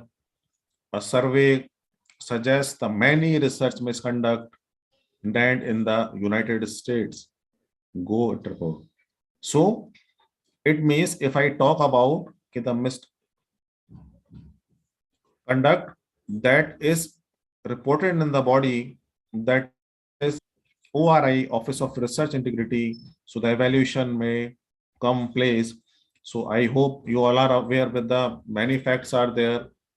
We see that in the university that the part is come out after 20 years or after 25 years. So in this way, the career may spoil and your image will reflect as a bad image because of this misconduct and the behavior. So reasons to publish ethically, now we all are aware, no explanation is required, but only the part is there. The good ones is your own reputation, because if I will do something wrong that is ethically not good, I know very well. For example, if I am hiding some fact, so I know very well this fact is not correct. The people will know after 1 month, after 1 year, after 10 years. So, but your self-respect, your reputation, your behavior, your life, your academic career, your research findings, your ethical values, societal impact, all parameters will directly affected because this particular part is associated directly or indirectly with the particular parameter. So the reflection that is directly taking care in terms of evaluation or the decision making abilities and the moral judgment is required. So who is the best judge? You are the best judge. I am the best judge. For whom? For myself, for yourself. So you can say, I am the best. If no reference is there, means if you don't want to compare with anyone, no issue, you may say, I am the best, because no comparative part is there, no relative parameters are there. So first you decide yourself, the particular part is directly applicable in this particular part is not. That is applicable for you. This is applicable for me and others also, those who wish to work with the scientific importance. So if I talk about nature of moral judgment, so this moral judgment is social in character because voluntarily acts of an individual person are right or wrong. So they more or less affect the interest of others. So what will happen if we just try to take the moral judgment just directly associated with the active in nature, because that will come in the basic parameter. So that is always conveyed in terms of the judgment. So the moral judgment is interfacial in character through your own behavior. So immediate effects will not come, but after some time, your name and fame will come in ideal way. So the part it will come the ideal of beauty. Means the number game is not a good game. The quality game is required to publish more paper in a year. So the quantity doesn't matter. If you have a quality publication, always matter, and the findings may take some time. So that may come in a true spirit. So this is required for any particular section. So in a brief way, if I try to take the action, process, judgment part, so this part is directly associated with the inherent property. So in terms of conclusion, the moral judgment has objective validity. So directly we can apply this part in the section that is the ideal self. So if I talk about the general part, so intention which includes motive determination, that is a moral quality. So that always comes because when we just try to inculcate the particular consequences, that will come always side. If we just try to point out one finger to other forefinger just try to locate our own self. So this particular judgment is required because the part alone we can't do. So just to form a group in multidisciplinary area for writing a project proposal or such type of activity is required, and always trust and be honesty is required. Either result will come after some time, the time will be taken, but you just try to feel happy, you just sleep happy because no further consequences will come because you have not stolen something or the work from others. So you always feel happy rather than taking a name and fame in a strategical way by scientific misconduct. That is always bad. So in this way, we have to identify the general because your work is very precious. You spend many time. So the general is clone or not, how we identify. So many websites are there, many links are there. I just share few particular part here. So in the web page that just conflict this the number, you can check the particular identity is there. So the mail ID that is include the Gmail ID, another ID, or that is a website ID that you can check in this part. So the predictory publication is called write only publishing or the depicting the publication. So that will come, scholars are tracked in this part, and according to one study that the 60% of article published in the predictory journal receive no citation over the 5-year period because the journal is predictory.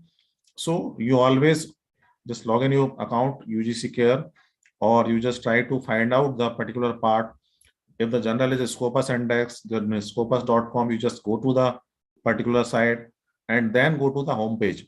Rather than going to the home page, the particular journal site, you just directly go in the side of Scopus, Web of Science, and other citation index that is taking care in terms of the prediction. So that is required in the predictory journal.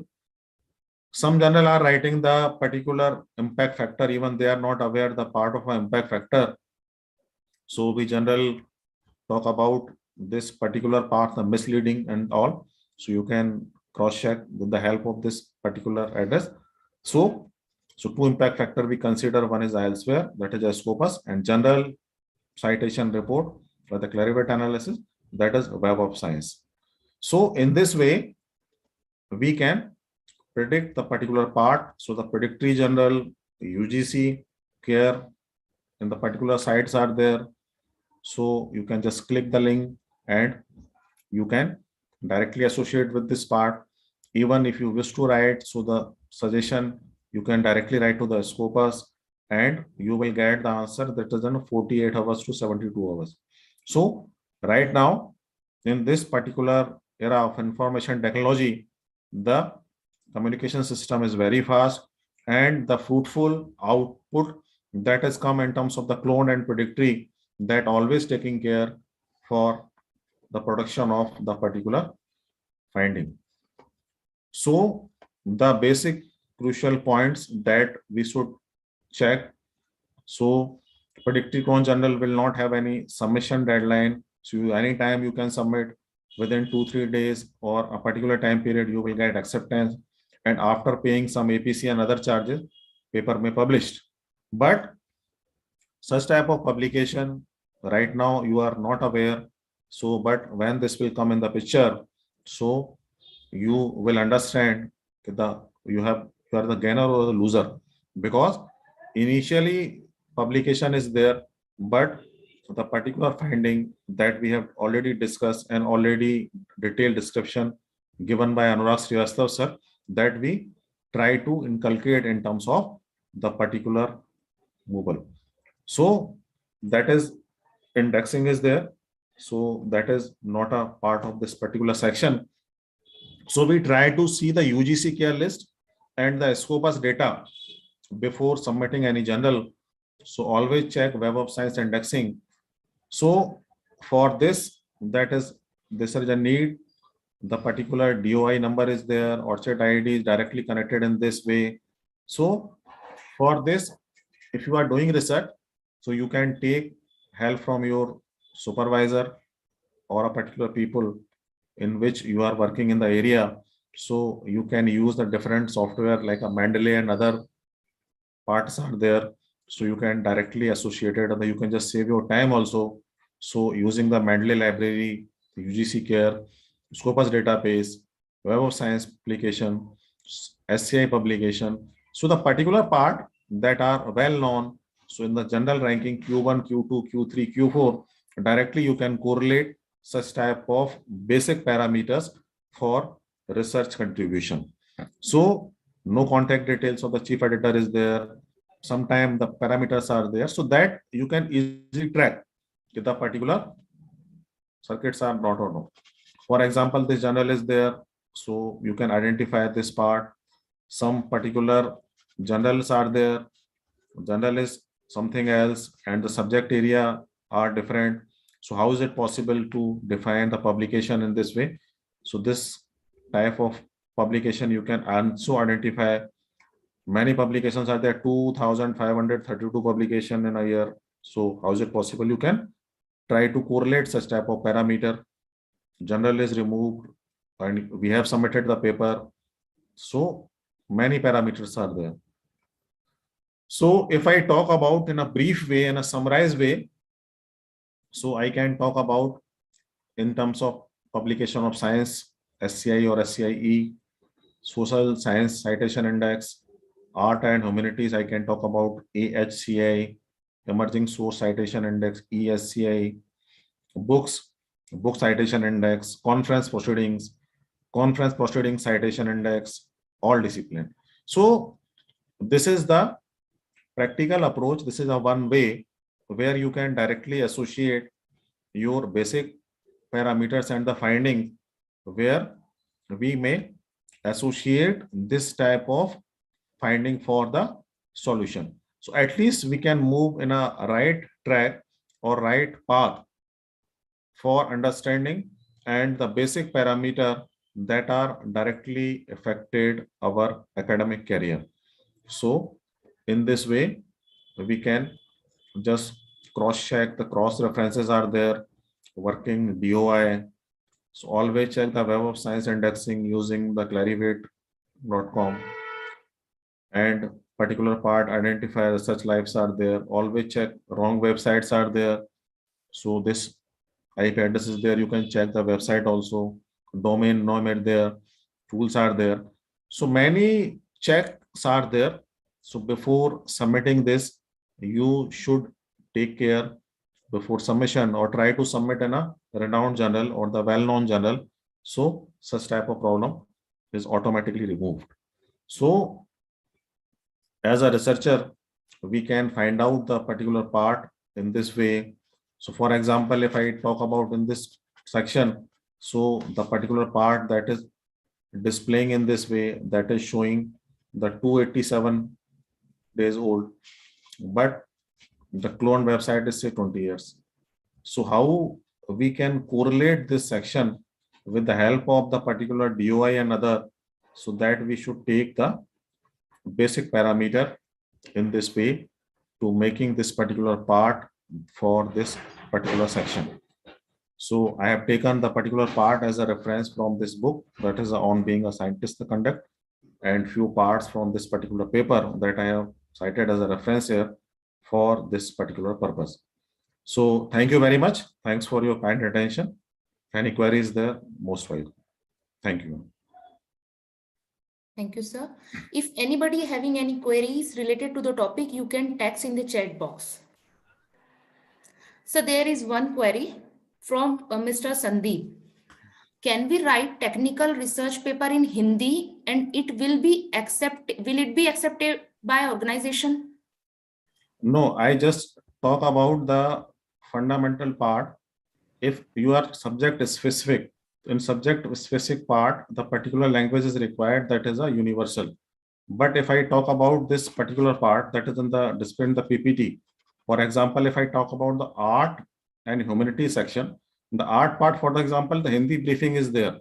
So that is known as a Prastavna, Rup-rekha, Sanchepika, Varnika. In this sequence, the particular article is required in Hindi. But if the general identifier is not well with the language, where subject areas are there, so there is a proper guideline. So they will be accepted in this particular part. Even you can't write in the particular French and other languages. Okay, sir. Thank you. Sir, one more query was there a few minutes ago. How to identify right journal for paper submission? You have already discussed about it. Yes, I have discussed, and links Yes. are there. Even we can take clicking the link. We can just check the journal. So I will share the particular link to you, ma'am. So you just Okay, sir. transfer to all people. Okay, sir. Thank you for your stimulating speech. Your words are especially helpful to those doing research in different fields. I believe we can benefit from the methods you suggested for recruiting more members. Thank you, sir. Thank you very much. Thank you very much, Anurag sir, for guiding me for the source of inspiration. Thank you. Thank you, sir. Our next speaker is Ms. Divya Gautam, Department of Computer Science, Amity University, Gwalior.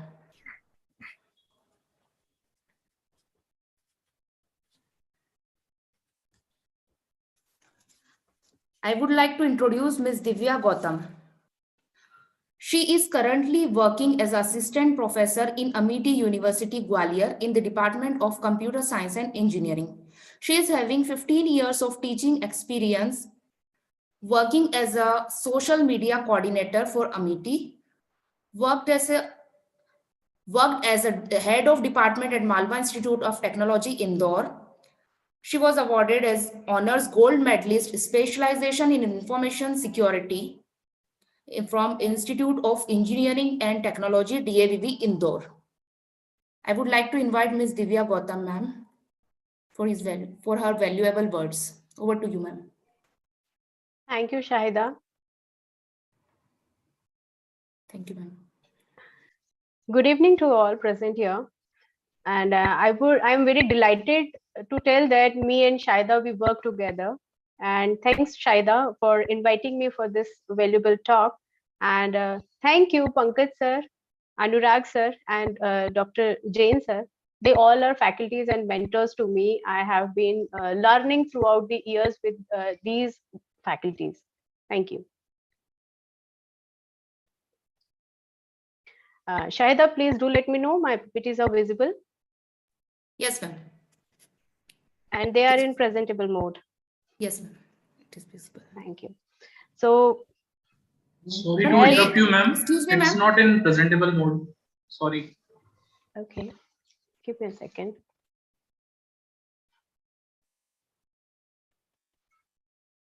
Now? Yes, ma'am. Now there is the presentable mode?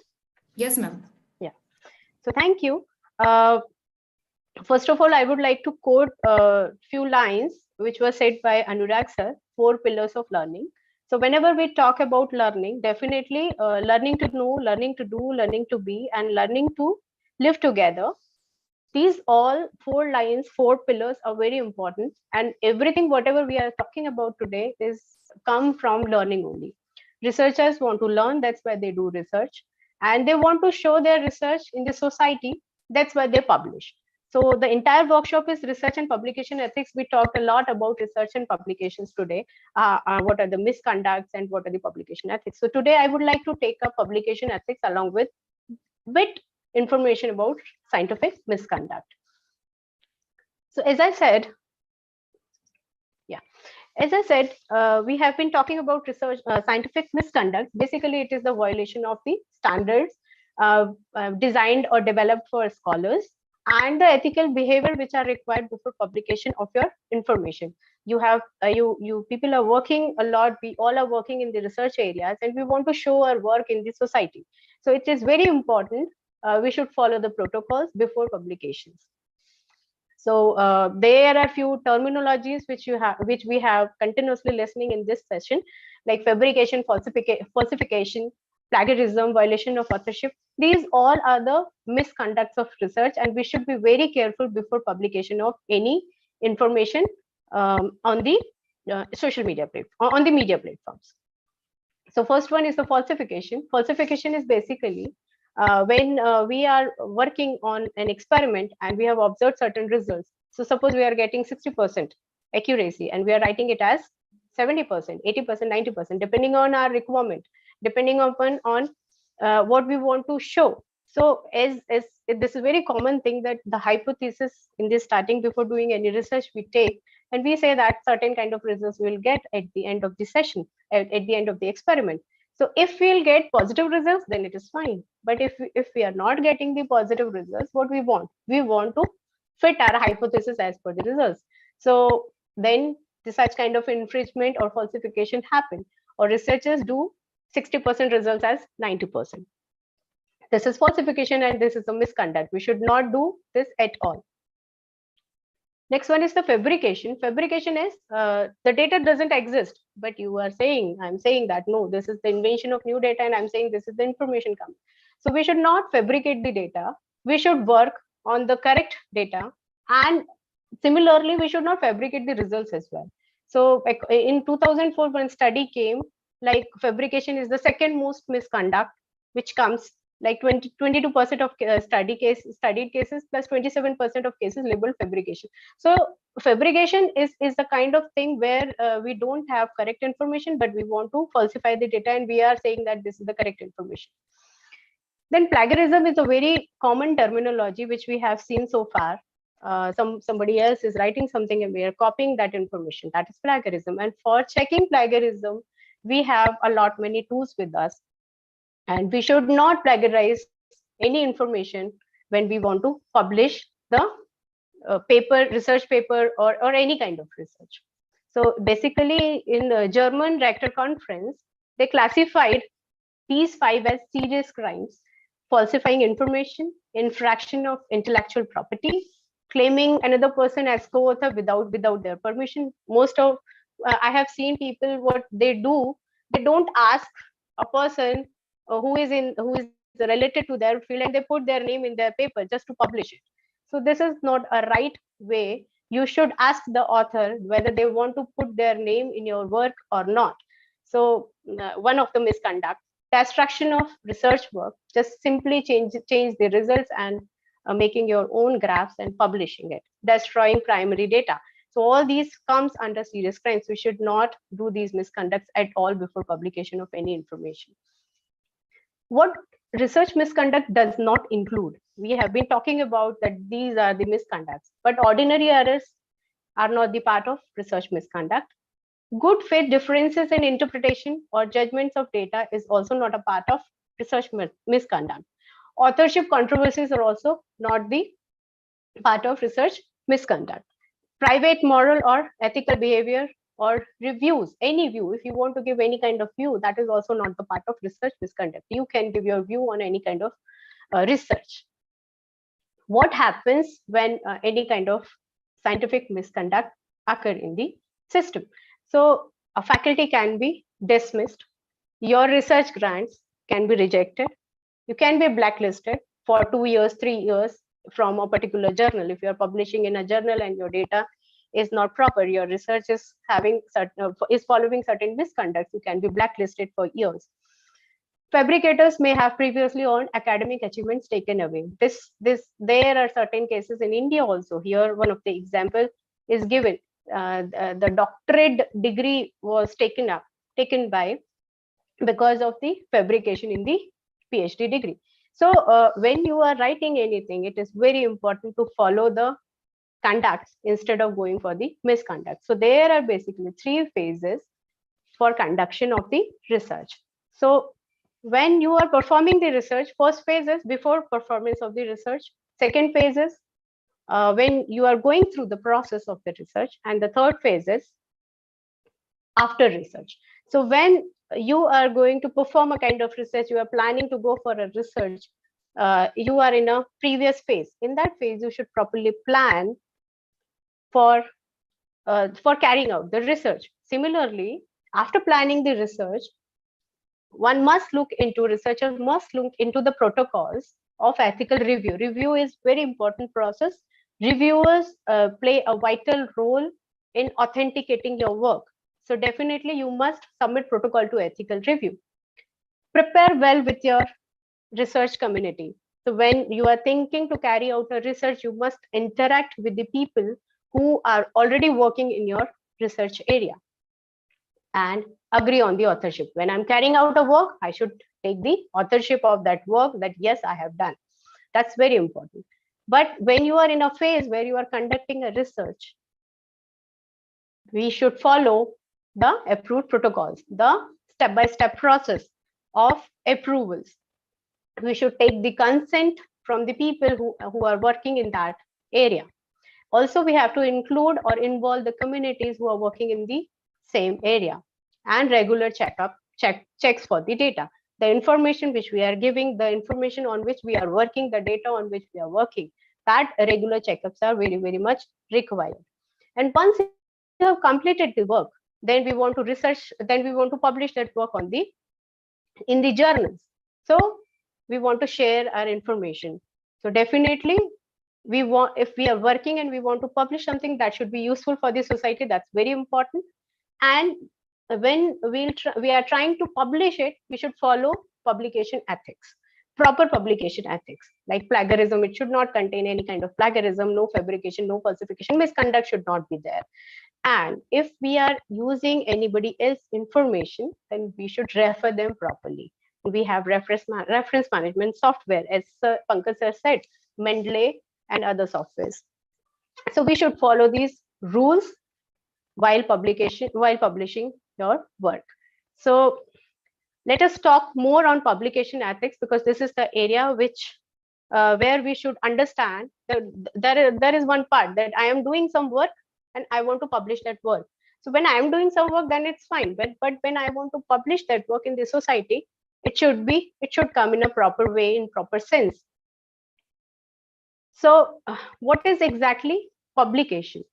So if I will say that in encryption is a part of publication. So in previous ancient time, there were these stones where people used to write, and still we can see those scriptures because they have written those scriptures on the stones. So if we will say that scientific journals are in existence for more than 300 years ago, and what was the motive behind having such kind of scientific journals was or is that we want to exchange the information. Whatever I am doing, I want to tell to the world whether it is useful in some other applications or not.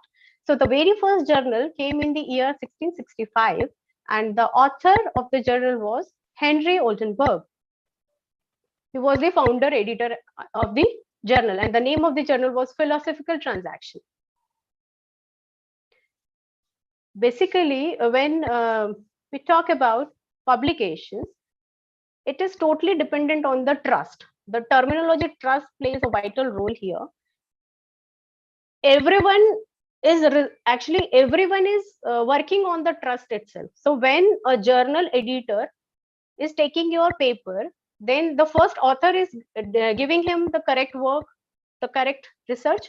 Then editor is going to take this work and is going to send to a peer reviewer.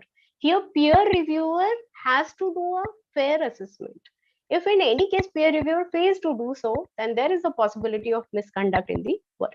So authors trust on the editors trust on the peer reviewers, and readers trust on the entire process of this publication.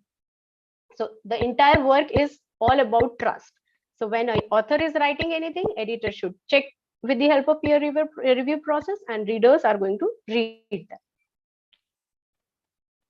Then when any kind of work is happening, then how to check whether that work is correct or not? So there must be a transparency in the system.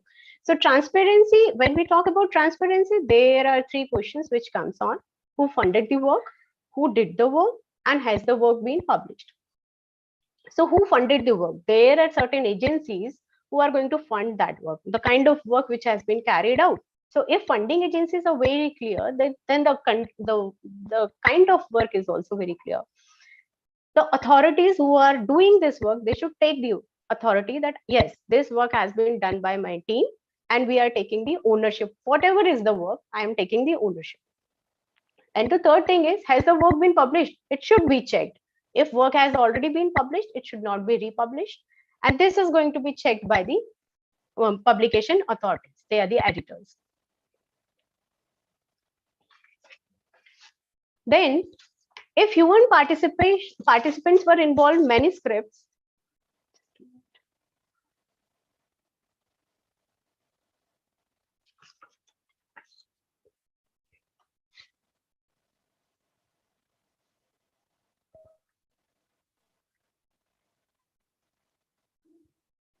yes. Just a minute, give me a second.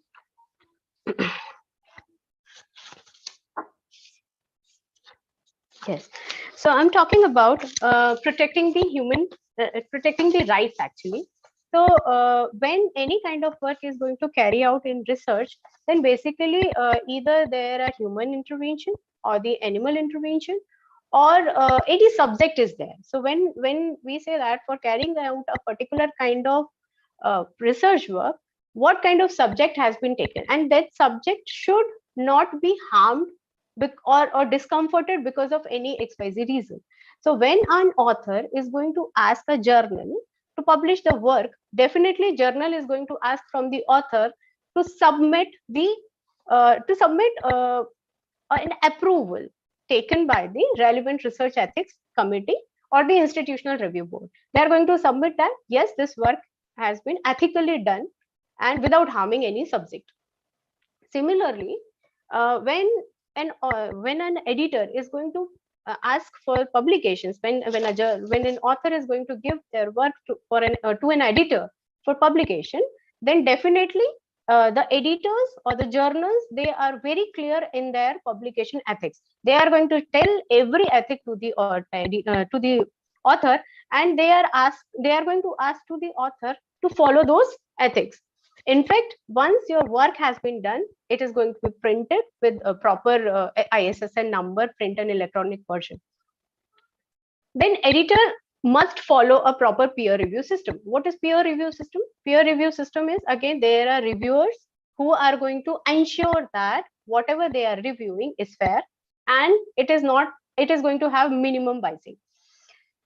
For this, journal has to set clear policies, and they have to tell this to the author also, that such kind of articles or such kind of policies are required for a journal, and they are going to follow those standards.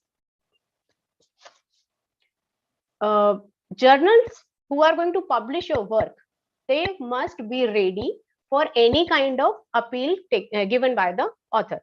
So they must be ready for acceptance also. Once one author, when peer review is going to happen, they are going to give certain kind of reports to the author. So author can claim on those peer reviews also, on those reports also. And editors must also be ready to have the conflict of interest. They must accept the conflict of interest if anybody is giving any conflict of interest. Similarly, journal editors have a responsibility to ensure the accuracy of the material. So if I'm giving any kind of paper to the authorities, to the journal for publication, they must check whatever I'm giving. So if any of us has published the paper in any SCI journal or in any Scopus Index journal, definitely they are going to ask what kind of data you have followed, you have taken up, what kind of simulations if you have done, simulators you have taken up, machinery you have taken up, and parallelly the kind of result which you are getting, how much accurate they are. So what kind of code you have done for the same. So this is the responsibility of the journal editor to check the accuracy of the material that you are submitting for publication. Parallelly, editors should encourage peer reviewers to criticize the work. See, when I'm submitting a work and that work is not appropriate, so they are going to write, but my work is going to be criticized, not my, as a researcher, I should be criticized. So this is academic debate, whether the researcher is going to be criticized or the work is going to be criticized. So editors should be very careful. They should criticize only the work, not the researchers. When any kind of work is going to be published, author should take the authorship. And for this, we all are aware with the copyright form. Whenever you are going to publish a good work, journal is going to ask for the copyright, so that in the upcoming time, nobody else is going to claim for the same work. Journal owners and authors have a right to protect their intellectual property. So that comes under intellectual property rights. So when my work is going to be published, nobody else should not plagiarize the same work.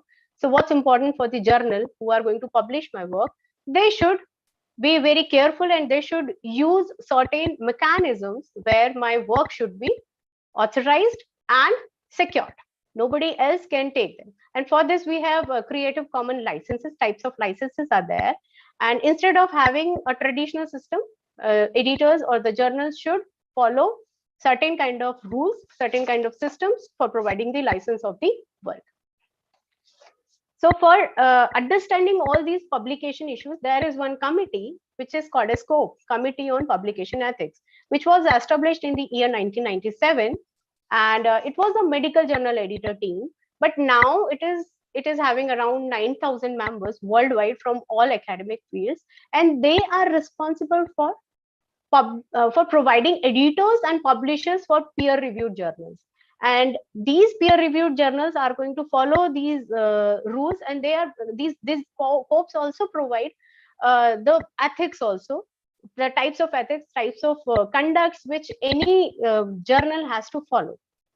It also advises editors to handle cases of research and publication misconducts. So COPE is still a forum, and they are responsible for handling the misconduct cases also. So such kind of forum is there. And if you will look into the graph, you can see that unethical research is a big part. You can see this is a big part. Fabrication and falsification, this much. Authorship problem is this much. Plagiarism is this much.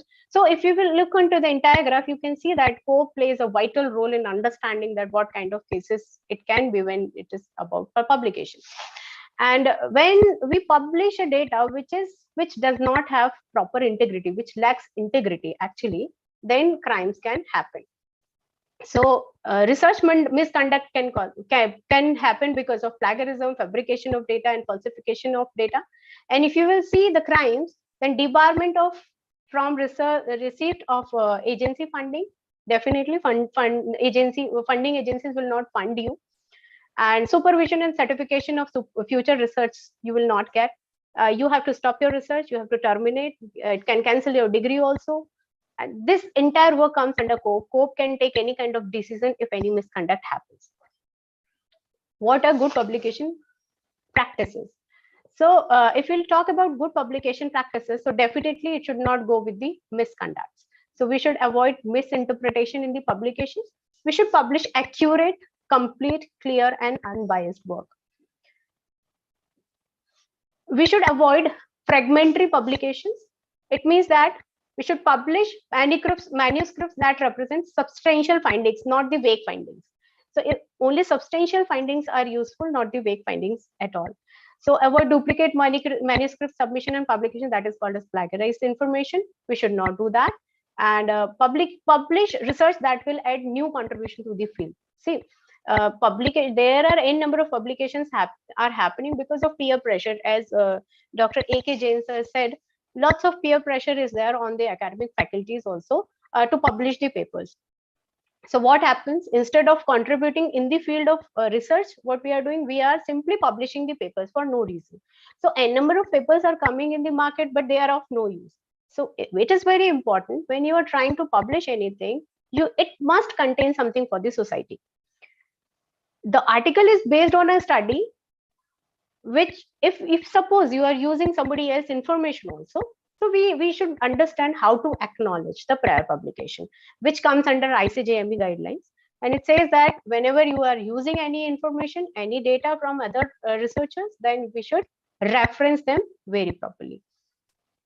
There is one format which is called as IMRAD, which is actually introduction, materials, methods, results, and discussion. So whenever we are going to write a paper, we should follow this format, in which what is the introduction, what is the material, what methods you are going to use, what are the results, and you have to tell what results means. So every journal is going to have their own style, but this is one of the common formats which every journal is going to follow. This font style and writing a paper in a different format is one part, but paper must contain these information is important. So follow the journal instructions as per the journal guidelines. Authors must follow. So what is exactly IMRAD format? It is I for introduction, M for method, R for results, A and discussion. So method and your results is actually your experimental section. Results and discussion are going to tell what exactly the interpretation. Other than this, what comes in a paper is the title, authors, keywords, abstract, definitely conclusion, references, and if more knowledge information you want to give, then acknowledgements and appendices. So paper must follow these rules, and we have to write a paper in this pattern. And how, as Pankaj sir was talking about, writing a paper, like define a title to a work. So what we do exactly, we write a title and then we justify that title. No, it should not happen. We should understand what work we want to do. As per that work, we need to identify what can be the appropriate title. It should contain all the keywords which the work is going to possess. Title never contain the abbreviations, chemical formulas, or property names. Rethink of the title before submitting the paper. Here, I would like to quote one thing, as I've submitted my PhD thesis. When I was writing my title, my guide has asked me to write. I have done my PhD under Dr. Brinda Tukekar in IIT DMT. She told me to write 10 different titles for my work. She said, write it, study and write. And when I was writing, she said, write in different ways. And then we finalize one title. So whenever you are going to write a title for a paper, you must think on that, why you are choosing that title for your work. So if your work is justifying with that title, then it is fine. Otherwise, not. So what is exactly publication of research? We know that when we want to publish a paper, it should go in a proper journal. Okay. And research, this is the final stage basically. You have done an experiment, you are going to publish the paper with proper when you have done meticulous planning, execution, and analysis of 100 of experiments. We are not publishing a paper because it is a force. We are publishing a paper because it is a kind of work that I have done, and I want to tell to the world that this is the work I have done, not on the pressure, any kind of pressure. Then after writing the academic paper, researchers must submit their paper to the journal. Typically, what we do, the common practice is we try to find out a journal who can easily publish the paper, but this is not the right way. When you want to publish a paper, just go for a journal which is having a good peer review process. If your paper will get good peer review comments, what will happen? You will be able to understand that my paper needs this much more work and I should enhance that. Maybe there is a possibility that a particular journal can reject your paper. There is a possibility. Or if there is any possibility to have changes in the paper, then you can do that. But there is a possibility of rejection also. But rejection doesn't mean that another journal will not accept your paper. The only thing is, if your paper has undergone with a proper peer review process, then you would be able to understand what is exactly more needed in your paper, and accordingly you can change your work. You can modify your paper, not change. So what are the parties? These are the parties involved in the act of publications. So here, publisher, author, editor, reviewer. Anurag sir has already gone through with these four. They all are the part of society, and definitely they play a vital role when you are going to publish your any work. What are the duties of editor? Editor is going to publish it. He is going to identify, he is going to take the decision whether the article is going to be published or not. Fair play, proper peer review process. Confidentiality, yes, because you are going to give your paper to an editor, so the person is responsible, the agency is responsible for protecting your information. Disclosure and conflicts of interest, yes, they should.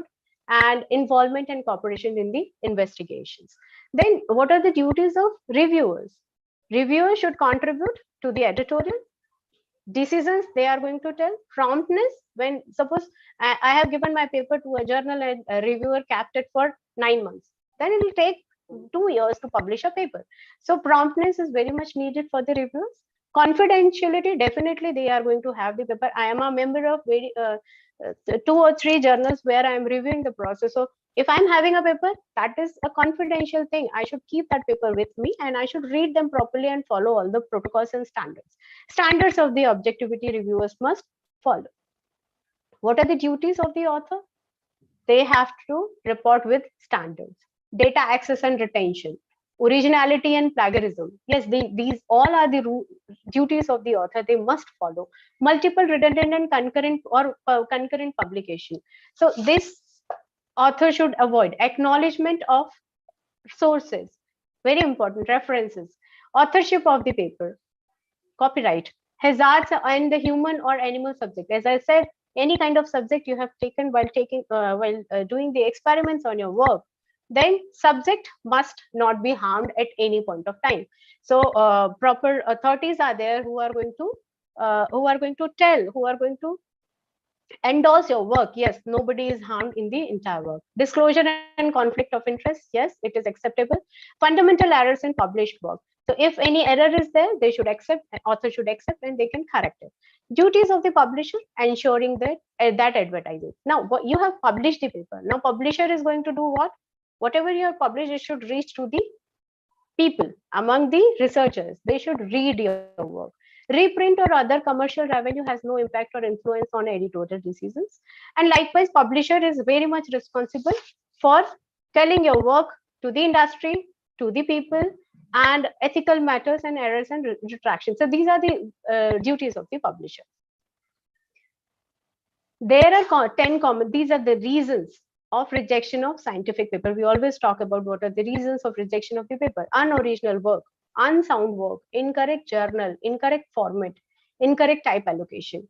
Previous rejection, suppose you have given your paper to somebody else, to some another journal, and there were certain comments came which you have not refined, and you have again tried to republish your work in some other journal. So maybe there is a possibility, because the committee is same. If you'll talk about good journals, the topmost peer review committee is same. As I said, COPE is responsible for deciding this. So if you have not identified the work, if you have not corrected your work, and again you are trying to submit your work in another journal, then maybe the committee is same and they will say this work has not been done. So this can be one reason of rejection. Slicing and duplication. Yes, if you are writing a work and you are using some other's information, that is plagiarism. So duplication, copying, slicing, cut copy. These all are the reasons for rejection of the paper. Unready work, English so bad. So we Indians most of the time face the same because of not proper narration of your work in the paper. It's very important when you are writing a paper, it should follow the standard English words to get accepted in a good research journal. So what is the mission of the COPE? To educate and advance knowledge in methods of safeguarding the integrity of the scholarly records. So COPE is responsible for everything when you are talking about publication. If a journal is very good, they are going to follow all the ethics and the rules which are given by the code. So there are three core principles: providing practical resources to educate and support our members, providing leadership in thinking on publication ethics, offering a neutral professional voice in current debates. So COPE is actually taking this responsibility for educating the journals, for following the good publication ethics. So I have taken the entire work from these references. Thank you. If you have any query, please ask me. If anybody have any query, you can related to the topic, you can text in the chat box.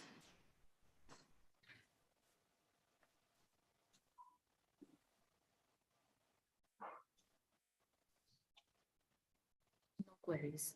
I would like to express special appreciation and thanks to Ms. Divya Gautam ma'am for encouraging us on research work and ethics. Your words and suggestion would definitely help a lot and motivate us to do fruitful research. Thank you, ma'am. Thank you once again. Thank you, Shahida. Thank you, Prashant Lakkadwala sir. Thank you, Pankaj sir. Thank you, Anurag sir. And thank you, Amit sir, AK Jain sir, for being with us. Thank you, Shahida ma'am, for providing me this opportunity. Thank you, ma'am. Now I would like to invite an idol of knowledge, experience, and inspiration to all of us, Professor Prashant Lakkadwala sir, Head of the Information Technology Department, AITR. It's my privilege to invite him for the deliverance of vote of thanks on this occasion. Over to you, sir. Thank you, Saida madam. It is good afternoon to all honorable chairman, vice chairman, and respected director, sir.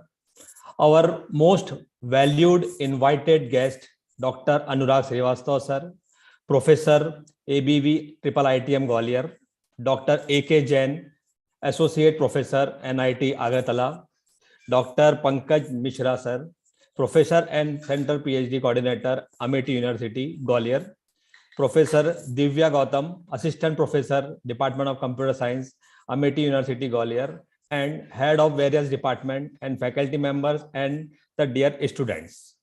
It's my privilege to have been asked to propose a vote of thanks on this occasion. I, on behalf of Acropolis Institute of Technology and Research, Indore, and on my own behalf, extend a very hearty vote of thanks to all speakers for gracing our important work and sharing with us your findings and opinions today. I may like to express our sincere thanks to Dr. Anurag Srivastava sir for giving an excellent coverage to academic leadership through teaching and research ethics. We are all inspired by your great work. I must mention our deep sense of appreciation for Dr. AK Jain sir for his explanation of research publication misconduct. I also wish to express my gratitude to Dr. Pankaj Mishra sir for providing encouragement at an overview of research and publication ethics. Special thanks for being an advisory member of the national workshop. And also we would like to acknowledge our gratitude to Ms. Divya Gautam madam for exposing her theory of scientific misconduct and publication ethics, with the special thanks for being an advisory member of the national workshop. I wish to express profound thanks to management of Acropolis for providing such a perfect infrastructure. I thanks to our vice chairman, Professor M.K. Dubey sir, for guidance, encouragement, and providing a stimulating environment for such educational development. I also extend my thanks to our director, Dr. S.C. Sharma sir, for his support and for their numerous cooperation in the organization of this event. I must mention our deep sense of appreciation for workshop coordinator, Ms. Saida Khan, and his team. I cannot thank everyone enough for their involvement and their willingness to take on the completion of the task beyond their comfort zones. Well, an event like this cannot happen overnight. The wheel start rolling week ago. It requires planning and a bird eye for detail. We have been fortunate enough to be backed by a team of very motivated and dedicated colleagues of Information Technology Department who know their jobs and are result oriented. I would also like to acknowledge the dedication of all the teaching and non-teaching staff without whose help and support this function would not have been possible. My sincere thanks to the print and electronics media for their presence and giving excellence coverage of this national level workshop. Thanks to every speakers and everybody. Thank you very much.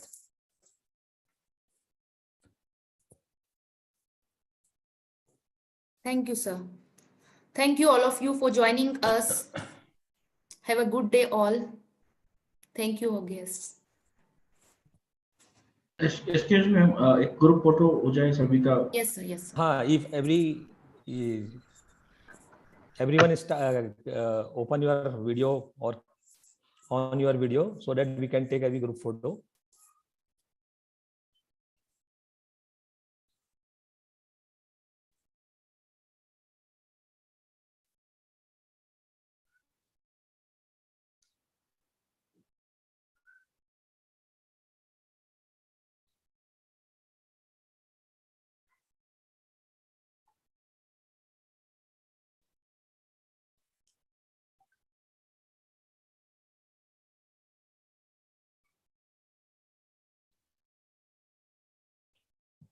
Okay, sir. Done. Thank you so much. Thank you Okay. all for Thank attending you. the session.